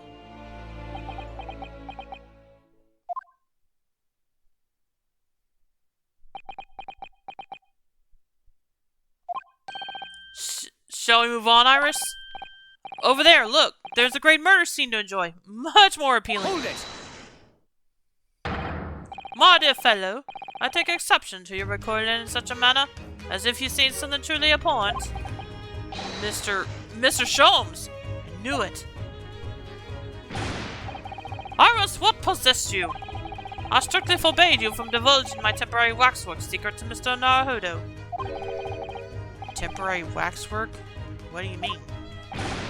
And not kick! Could you not have exercised a little more restraint? You winded me. But Runo has something he needs to ask you. Oh, a question? And I thought you'd probably be getting bored too. So here we are. Well, I can't deny that your timing was impeccable. A mere 2 minutes more being stationary like that, and my great brain upon which all my success has been built would have turned to wax. Thank goodness we arrived in time. Indeed, in many ways, the pair of you just saved the world from an unimaginable loss. Oh, Hurley, you do like to talk nonsense, don't you?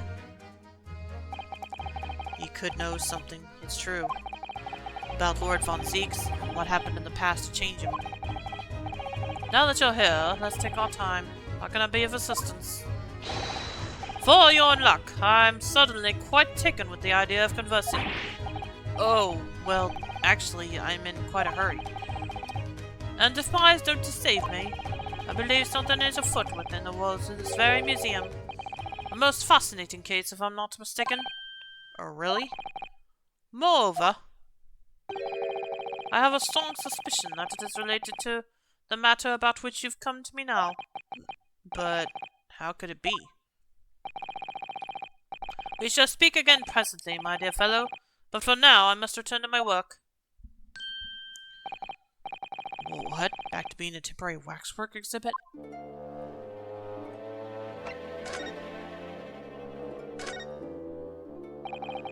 What is this place? Madame Tuspers came to London from France 3 years ago, I understand. Since she opened this little waxwork museum last year, it's enjoyed great popularity in London.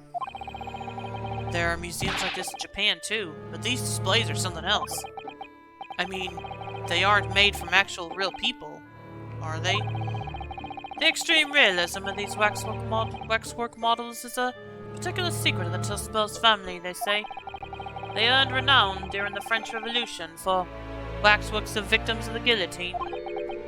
That sounds grim. The gruesome scenes were portrayed with such realism in the expressions of the faces of the condemned. Apparently, the sculptors would make the models directly from the corpses, right there at the site of the executions. It really turns my stomach. Also sworn of several legends about the Tuspers family. Whether there's any truth in it, I couldn't say. But anyway, this museum houses models of famous people from all over the globe. Nevertheless, the most popular area of the museum by quite some margin is this House of Horrors. House of Horrors? Of course, visitor numbers are dwindling now as a result of the Great Exhibition. But people usually flock here to see the exhibits of some of London's most vile criminals at their gruesome work. Naturally, most of the miscreants portrayed here were sent to the gallows. So they're even stiffer now than the models of them. Have you heard of poor taste? My dear fellow, the public live for poor taste. They yearn to be shocked. So, the hideous exhibits in here are... They're all portrayals of real events that actually took place. Is it just me, or did the temperature in here just seem to drop? Anyway, I advise you not to think too deeply about what you see here. Oh, he's back to being waxwork, is he?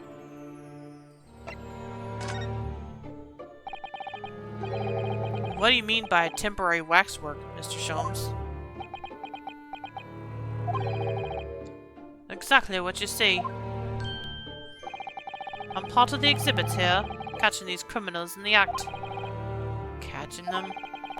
Every half an hour, I comb in on a different killer in one of the displays and adopt a new pose to ensnare him. When members of the public come for a closer look, I offer them my hand to shake. For a shilling, I'll happily allow them to take a photograph with us. Us? Does he mean him and the waxwork murderers in here? But why, Mr. Sholmes?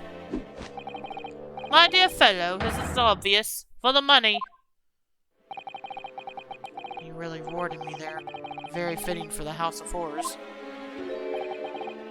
As it stands, I may struggle to pay this month's rent, and I have the ravenous Iris to consider.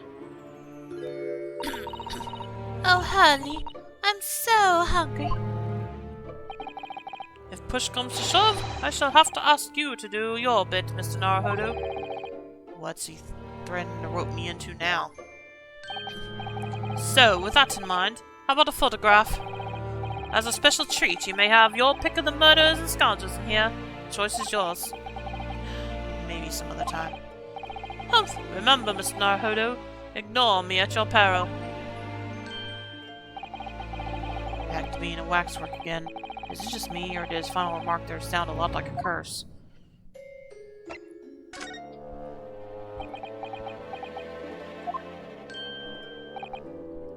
Well, what is it you'd like to ask me then? Actually, it's about Lord Von Zeeks. Ah, our friend Mr. Reaper. How did you find him? Well, I trust.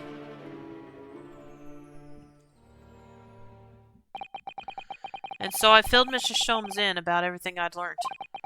About Lord Von Zeeks, about Professor Harebrain, and about the strange coincidence that they had been at university together.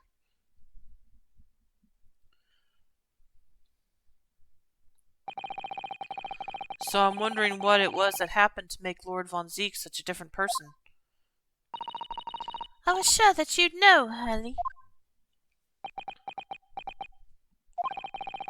You said there was something going on here in this exhibit hall before, that something was afoot, and that you believed it was related to what I wanted to ask you about. Mr. Sholmes? He suddenly clammed up. Well, it seems we've reached the unavoidable. Greetings! Oh, hello. Where did she appear from? And what's she wearing? Does she look any more mysterious? I hope you're appreciating my museum. Sorry, have we... Mr. Sholmes, do you know this? Not again. My apologies. I am Esmeralda Tuspels, and this is my Museum of Waxwork. What, you're the Madame Tuspels? Bien so. So only 26 years young, am I, Dad? Is that significant somehow? I'm a madam in name only. It has a certain je ne sais quoi. Right. Firstly, I must apologize for my waxworks. Or rather, one waxwork in particular. That'll be Mr. Sholmes then. I was led to believe he was a great detective, but he seems unable to settle. Next time you move from your designated exhibit, there will be toil and trouble. She sounds deadly serious. That's a problem. How am I supposed to ask Mr. Sholmes about Lord Von Zeeks now? Let's not forget what Hurley said before. About something being afoot. Right here in this museum, I mean. Yes, I know, but I'm so curious. I want to know what's happening here. haven't we got enough on our plate already? Alright. Did you make all these waxworks, Madame Tuspels? I did. I am the third generation of waxwork artisans, you know. Gosh! It was my grandmother who began the tradition in my family. Her fortunes were checkered, living through the turbulent times of the French Revolution as she did. So that is when she acquired the savoir-faire that leads to the astonishing lifelikeness. All these waxworks really do look as though they're alive. In fact, they look more alive than Hurley.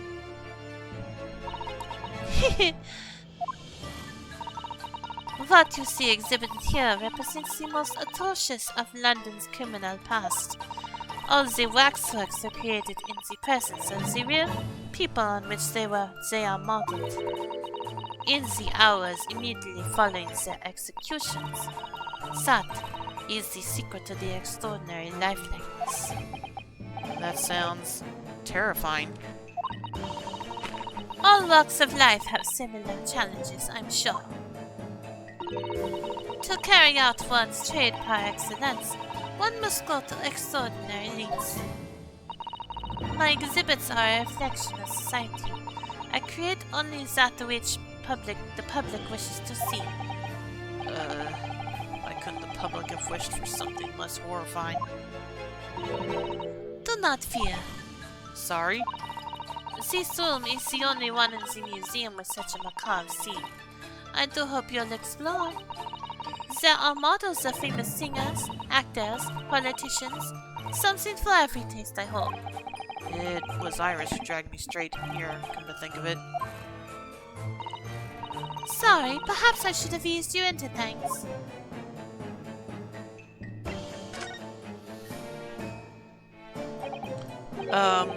What's the situation with that? Ah, my temporary waxwork model. He approached me some days ago, you see, with a business proposal. Oh, what sort of proposal? My dear madam, what these sparse exhibits need is the addition of a world-famous great detective. Or words to that effect. Naturally, I am well aware that Mr. Sholmes is widely known in London as a talented detective. It's great detective, actually. He's very specific about it. Yes, c'est crème de la crème. So I was keen to come to some arrangement with him, of course. But sadly, we were unable to agree terms. Let me guess. Someone wanted to charge an exorbitant price for his services? For a mere £500, I will dive into your cauldron of wax this very moment. Or words to that effect. Mr. Stones might have overdone it slightly with the sales pitch. Regrettably, the museum has a shortage of funds at the moment, due to unforeseen circumstances. So we came to the current arrangement instead. Surely he doesn't really need to do what he's doing, though, does he? I would think not, but he was very insistent. I have a 50-shilling problem that must be resolved by the morning. Or words to that effect. It's a pawnbroker, that's what it is. He must have something to redeem. Is the consulting detective work not going so well?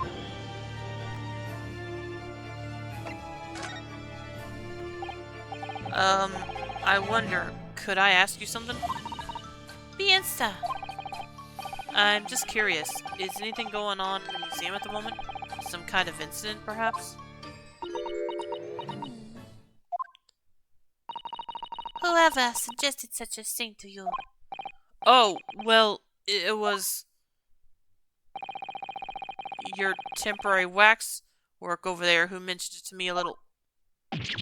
Oh! He's disappeared. A waxed model is a work of art, not some tawdry object for trade. Ah. There you are. Leaving the exhibit again. You should be working. Do you wish to be melted down? My dear Madame Tuspel, save your reprimands. There are more pressing concerns.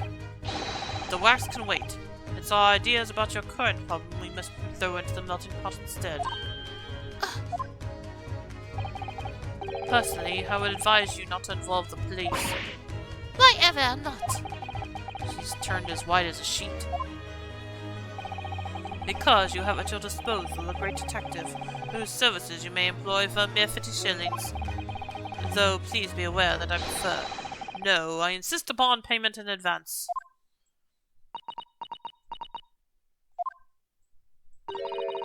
Very well. Let us see if the great detective is able to live up to his name, shall we?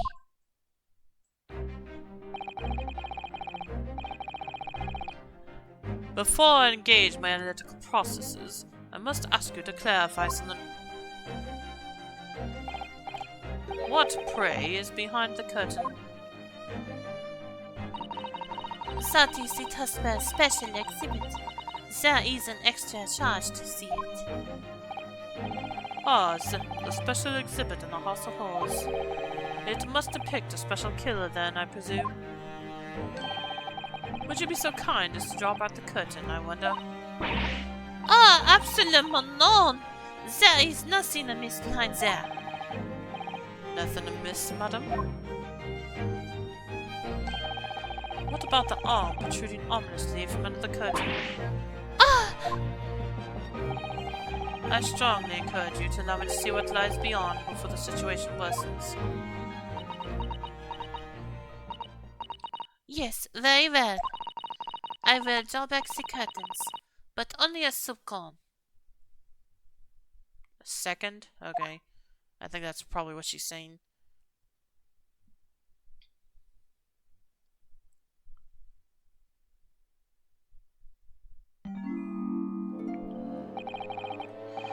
I must confess, I peeked behind the curtain earlier. The Tuspel special exhibit is a very bleak graveyard scene indeed. And yet, somewhat surprisingly, the waxwork killer one would expect is nowhere to be seen. What does strike one? Strike one, however, is the portly gentleman lying peacefully on his back on the floor.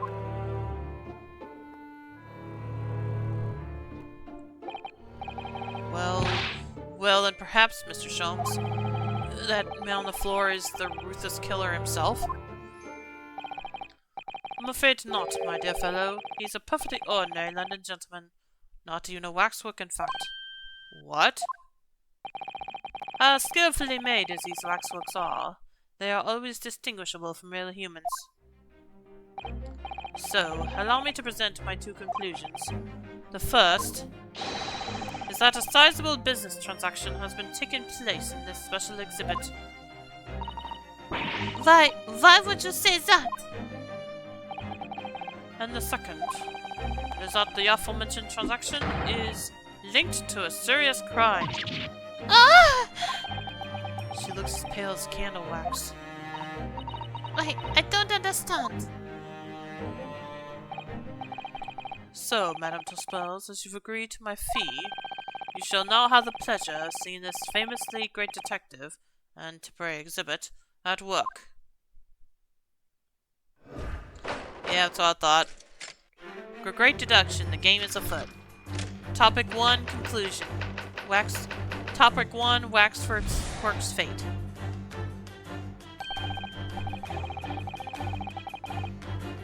And I'm gonna go ahead and take my break here. So if there's anything you need to do, now's a good time. And when I get back, we'll go through this. So, see you in a little bit.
Okay, I'm back.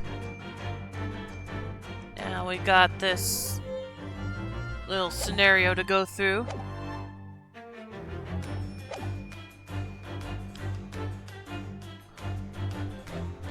To begin with, we must ask ourselves what exactly is afoot here in this museum.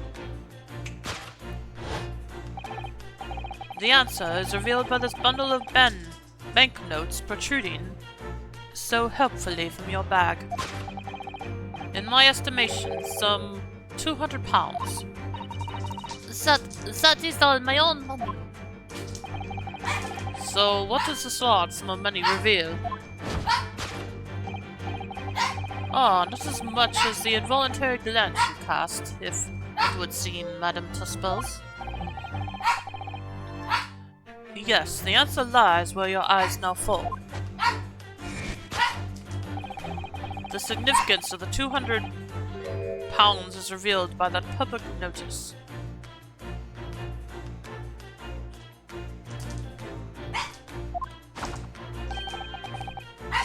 Waxwork for sale. Your business has hit hard times, it would seem. In short, you sold the infamous killer, the centerpiece of your special exhibit, for the sum of 200 pounds. None! Now, let us explore the next curiosity with which we are presented. Who is the portly gentleman stretched out so peacefully on the floor? It would appear the man has suffered a severe shock, the cause of which is clearly known to you. Unfortunately, madam, keeping secrets does not appear to be your forte. What dealt the man such a shocking blow is, of course, the 200 pounds. It would appear that you twisted this gentleman around your little finger most effectively. What are you suggesting?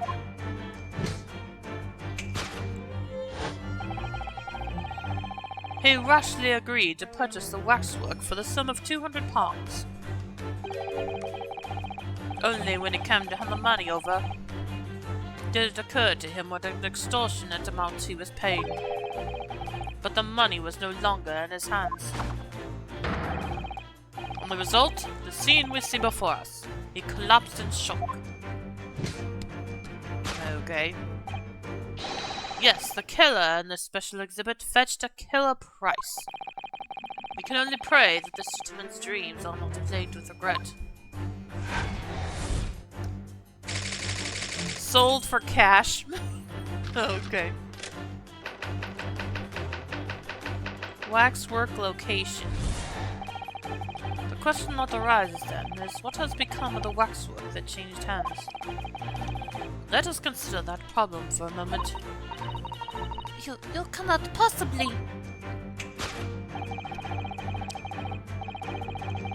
What immediately strikes me about this conundrum is the young man standing over there. Who is this fellow?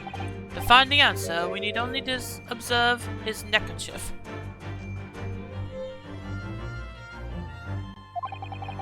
Such as it's worn by policemen, as a secret sign to fellow members of the force that a crime is being perpetrated.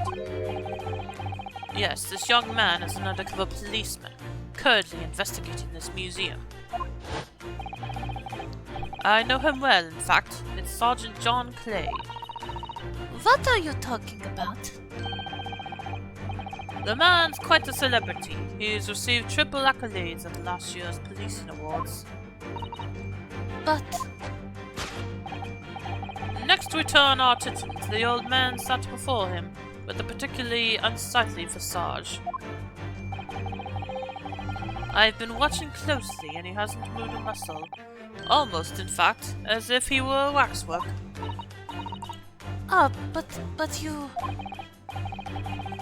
Your reaction only confirmed my suspicions, madam. I noticed it at once, of course. Observe. The telltale sign that instantly proves whether or not this man is a waxwork is the obvious price tag.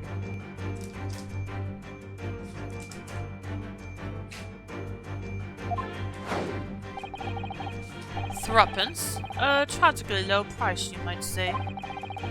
Though perhaps the going rate for aging waxworks riddled with cracks. And yet you sold it to the portly gentleman for an exorbitant £200. The sort of plucky behaviour that's sure to attract you to Scotland Yard. Isn't that so, madam? I do not... Yes, the waxwork you sold has already been seized by the police and remains in their custody as we speak. The old man must be reunited with his grave in the special exhibit, not a moment too soon. Discovered already. Conclusion discovered already. Thus concludes Herlock Sholmes' great deduction of this horrifying puzzle.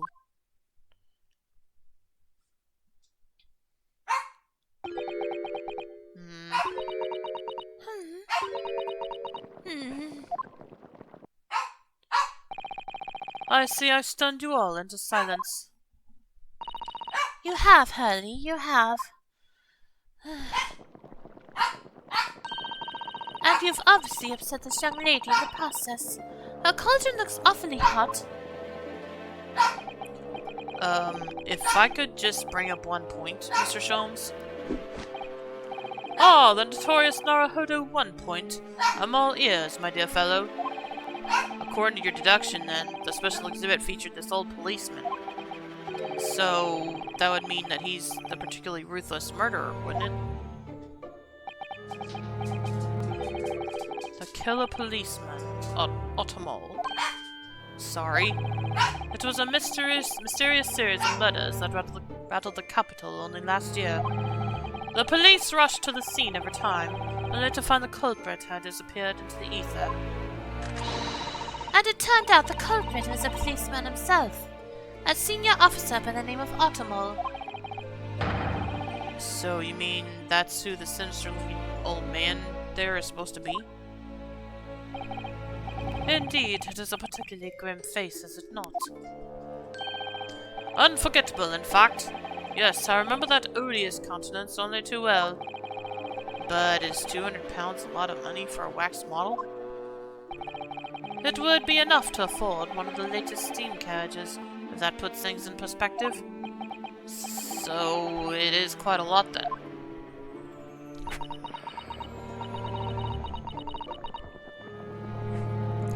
Is there anything else you wish to add? Before I melt you down?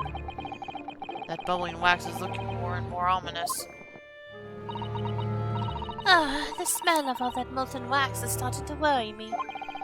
Mr. Sholmes did more or less just accuse her to her face, so... I think I might have to call on your assistance here, Iris, if that's alright. To make some minor corrections to the great detective's great deductions. Of course it's alright. We'll soon set things straight.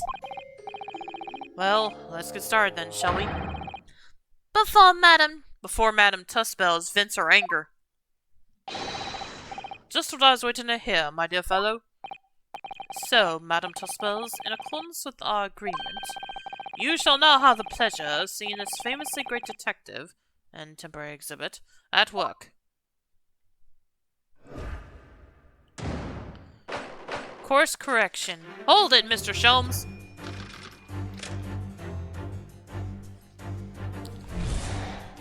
Okay, let's see if I can figure this out. To begin with, we must ask ourselves, what exactly is afoot here in this museum? Okay, I've already read all this, so let's continue.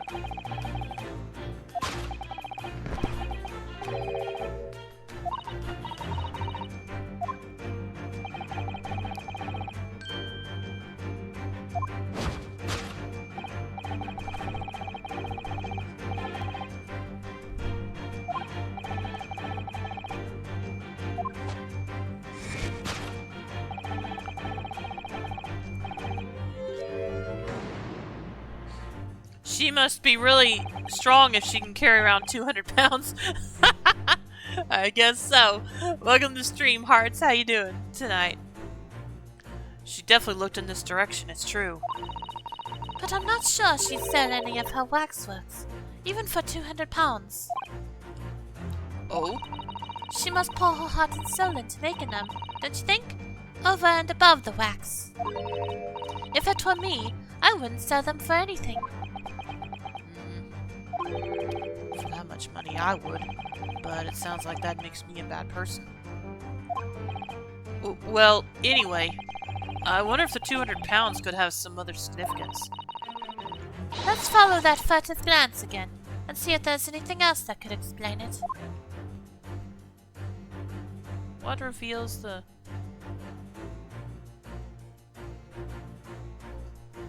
Oh, hello. Okay, wait, the significance of the 200 pounds... What reveals the true significance of the 200 pounds? This thing? What's that note doing pinned on the wall there? Oh, yes. Let's see. Dear Madame Tuspels, we've taken the prisoner from this room. The price for his safe return is 200 pounds. Ah, okay. Have the money ready by noon on the 23rd of October.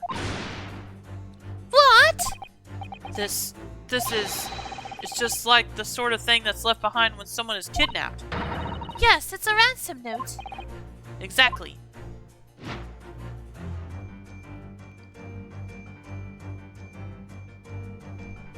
Take that!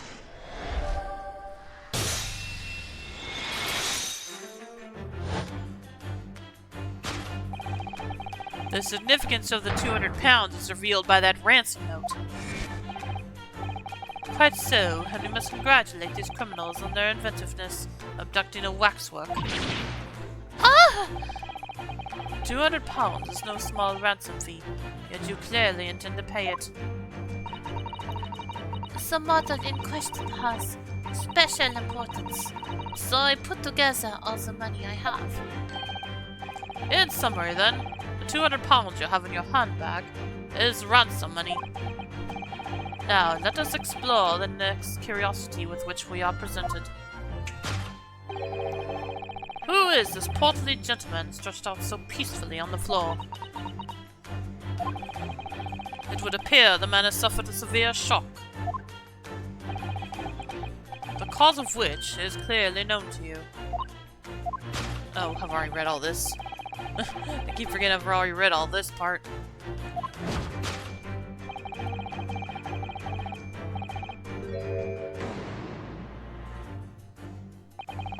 So if the waxwork was kidnapped, where does that leave us in terms of who this man is?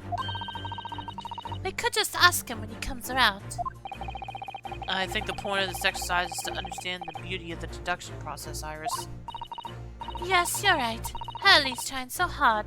We mustn't let him down. Well, there's little doubt that he suffered a shock. That much seems clear. But in that case, what's Madame Tuspels trying to hide? Let's have a closer look around.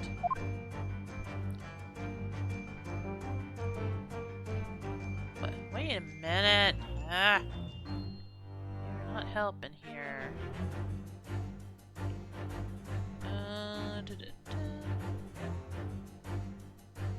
Well, Delta Man was what really left the portly gentleman stretched out on the floor.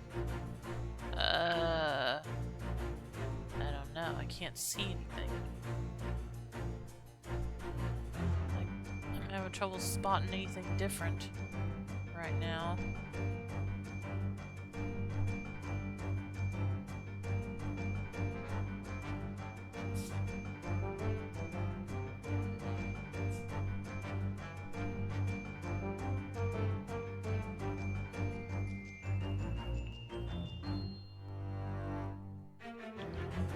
Oh, hello. Wait a minute. No, that's... no.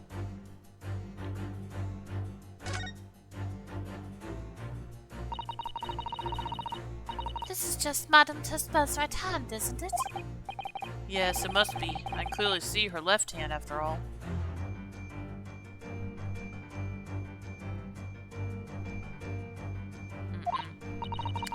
Oh, but wait a minute. This is a left hand as well. Look. Yep, that's what I thought. Don't say such creepy things, Iris, please. And it seems very stiff, too. In fact, it's really hard. You mean it's made of wax?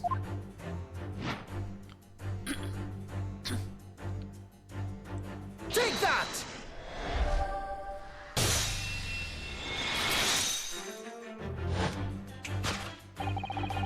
What dealt the man such a shocking blow was, of course, the waxwork hand. Indeed, with a solid waxwork limb, one could deliver a very substantial blow.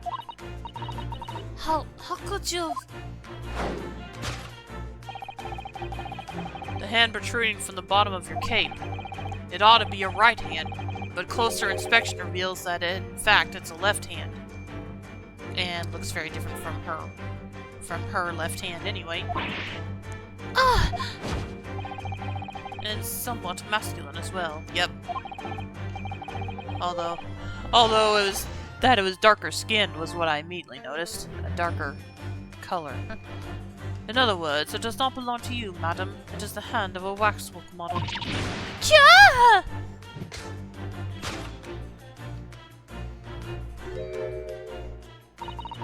Some of the visitors to my museum can be troublesome.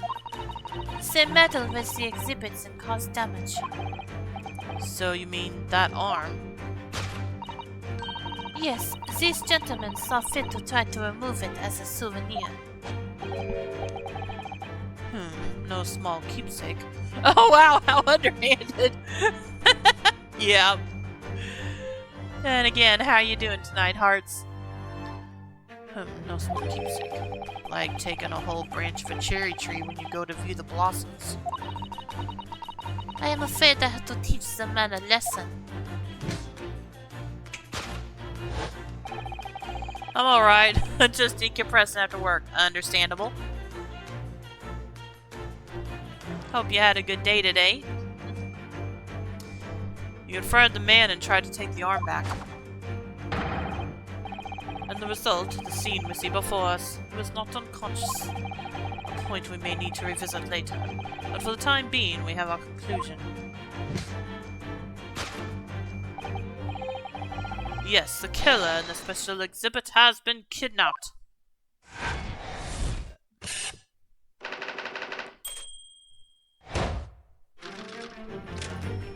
Okay.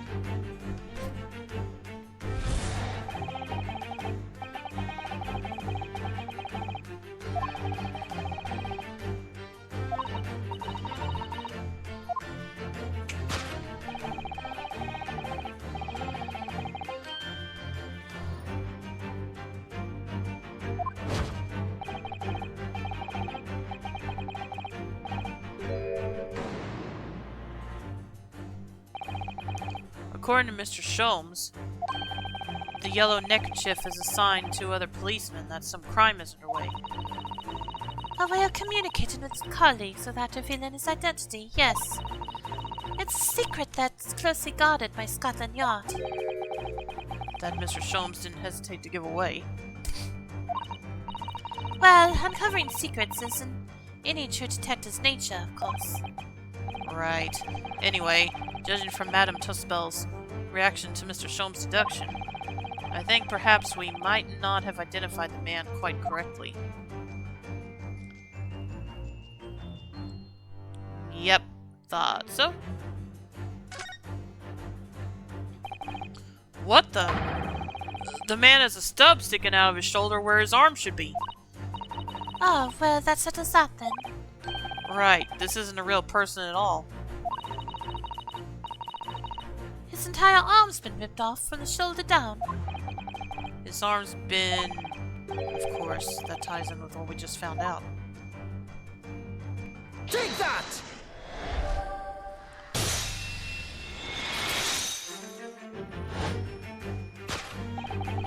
Who is this fellow? To find the answer, we need only observe his shoulder stub. No such boneless human walks this earth. Of that I can assure you. In other words, the man standing here the young Sergeant John Clay, is in fact, defying all odds, a waxwork model. I seem to remember it was you who concluded he was a real person in the first place, Mr. Jones. He has become quite a celebrity in London, being the winner of no less than 3 policing awards last year. I simply had to make a model of the man. Naturally, what other explanation could there be? And it was this detective's arm that was pulled off by the man on the floor in the special exhibit, wasn't it? Next.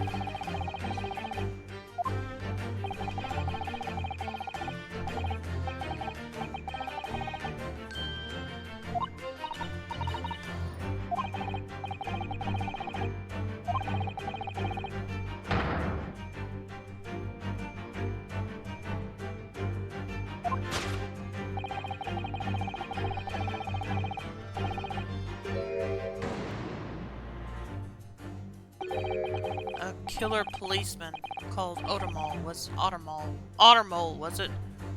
Was he well known? It was all over the papers last year, but I can't say I know what he looks like. It's a very low price, though. Threepence isn't much money.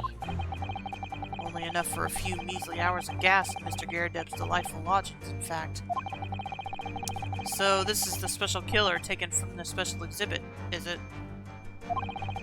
The waxwork that somebody stole from the museum and tried to ransom for £200. Is this crusty old killer policeman Ottermole?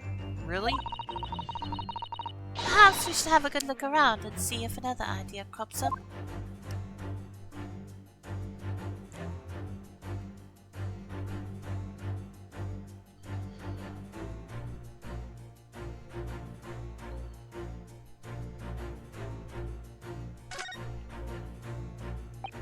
Wait, what was that?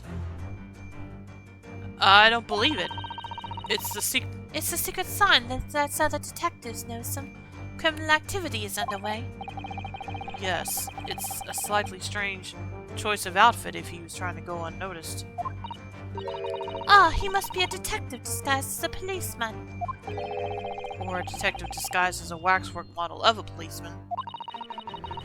He doesn't look like he's clever enough to think of something like that, though. Perhaps you should try to be a little more polite about him, Iris.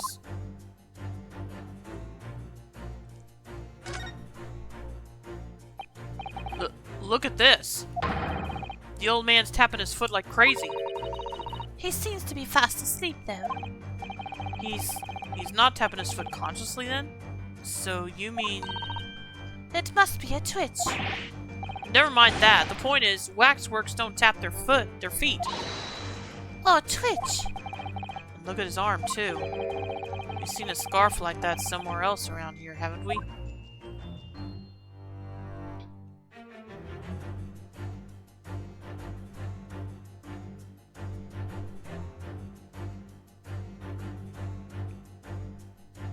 Take that!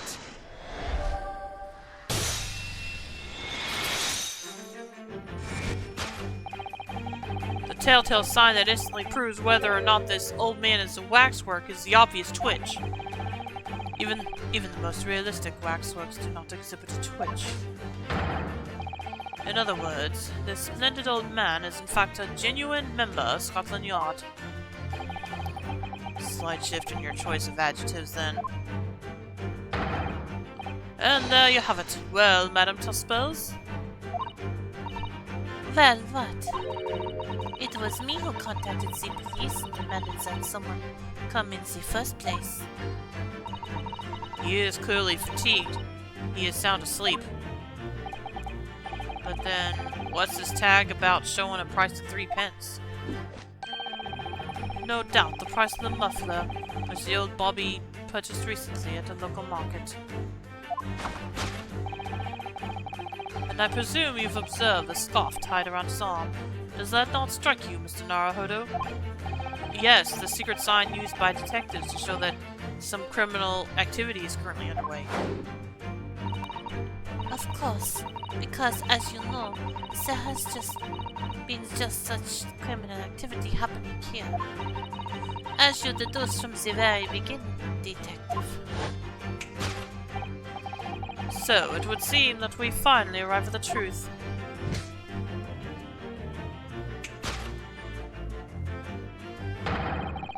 The waxwork of the especially ruthless killer from the special exhibit has been kidnapped.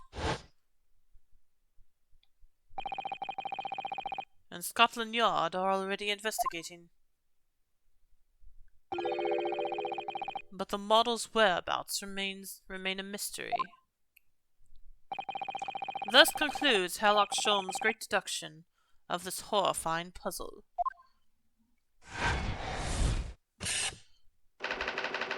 Still a mystery. Yep. Deduction complete. Elementary.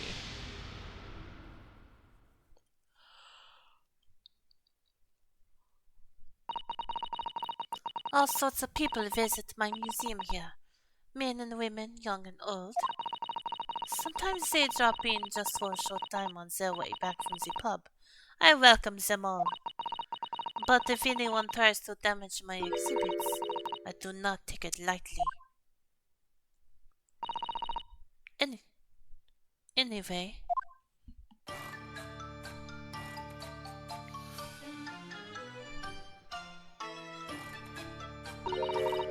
Your great deduction was even more enchanting than I had been led to believe. It was a pleasure, my dear madam. I am gratified that you enjoyed the spectacle. And as for your rough customer, I have no doubt he'll regain consciousness shortly and return home. What concerns me more is the waxwork from the special display, if it was indeed genuinely abducted.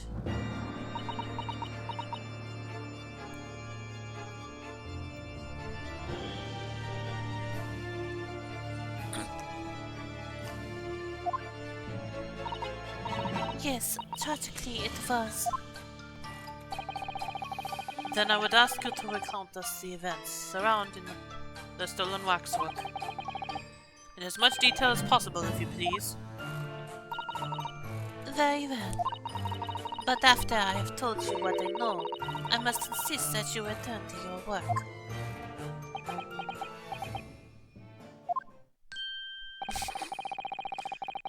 The talents of a great detective could be put to better use, I feel. But as you wish.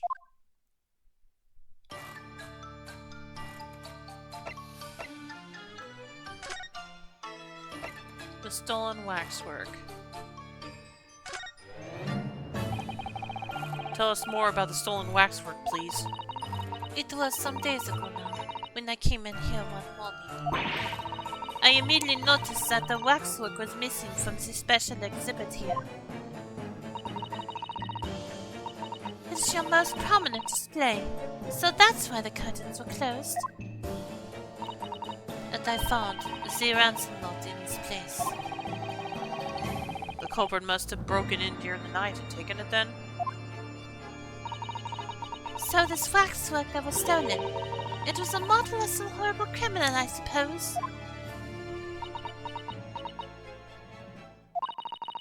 Of a particularly horrible criminal, in fact. The killer who left a more profound scar on society than any other, I would say. The Professor.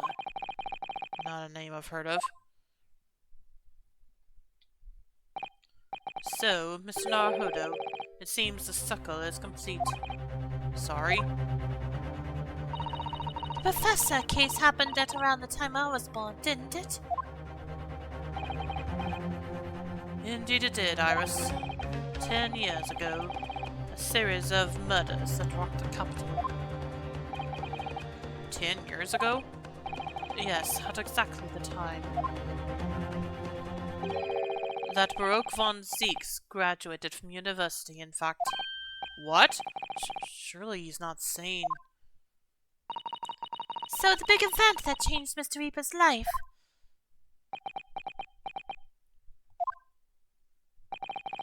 As you surmised.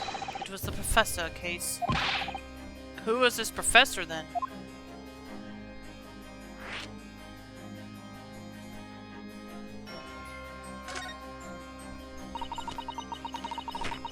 It was a series of gruesome murders that had all of London gripped in terror a decade ago. After 5 victims were killed, the man was arrested and put to death. And now he's immortalized here in wax for all Londoners to admire and enjoy. Though, of course, he happens to be absent at present on account of the abduction.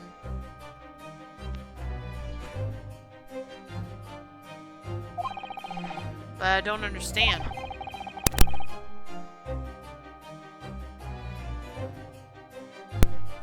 How is all this related to Lord Von Zeeks? You must first understand, my dear fellow, why it is that the professor earned such infamy.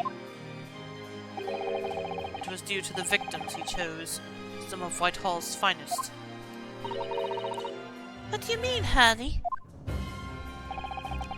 Those murdered by the professor were some of the highest members of the British aristocracy, members of the nobility, even royalty. It sent shockwaves through the country's administration. Members of the... Oh, wait, of course! What Professor Harebrain said. Lord Von Zeeks is from a family with noble blood. Oh gosh! It was the 5th victim that led to the professor's arrest. The last of the killer's prey was a young noble by the name of Clint Von Zeeks. No! I don't believe it! Von Zeeks? I'm sure you can piece together the rest for yourself. In the wake of his older brother's murder, the young Baroque pursued a career as a prosecutor, and eventually became the Reaper we know today.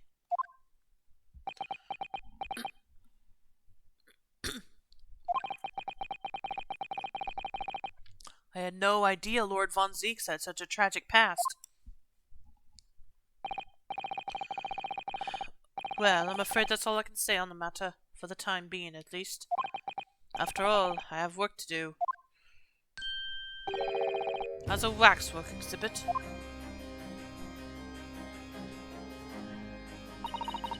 I am afraid I shall have to excuse myself as well. Oh yes, of course. It's been a pleasure. Thank you.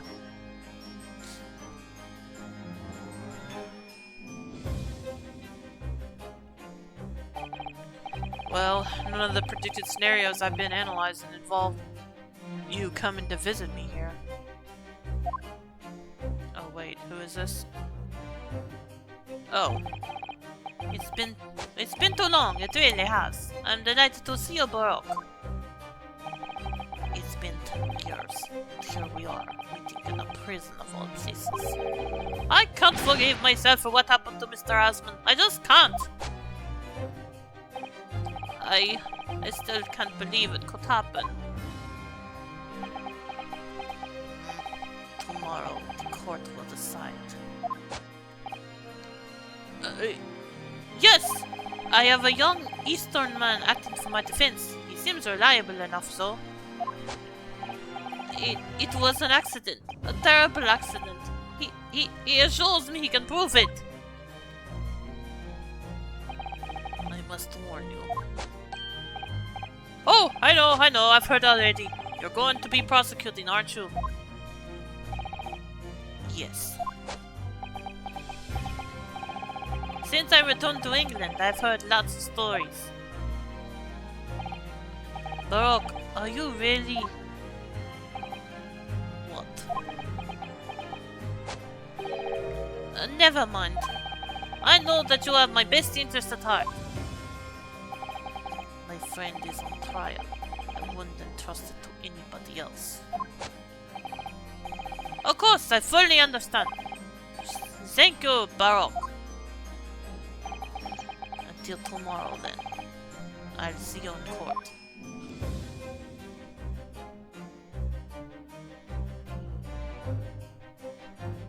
To be continued.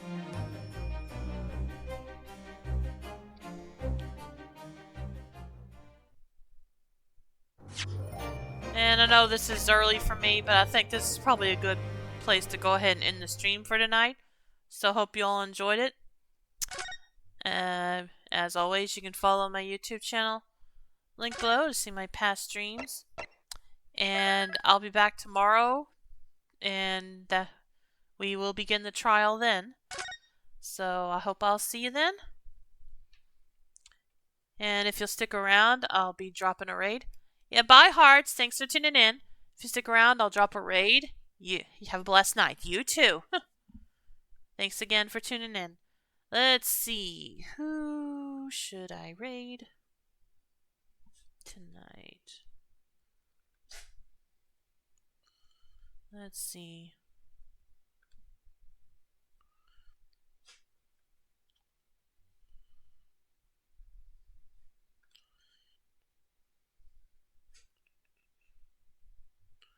Let's go and raid R.L. Ritchie, who is playing Bug Fables: The Everlasting Sapling. So I hope you'll stick around for that. And I will see you all tomorrow. Have a good night and take care, everyone. Bye.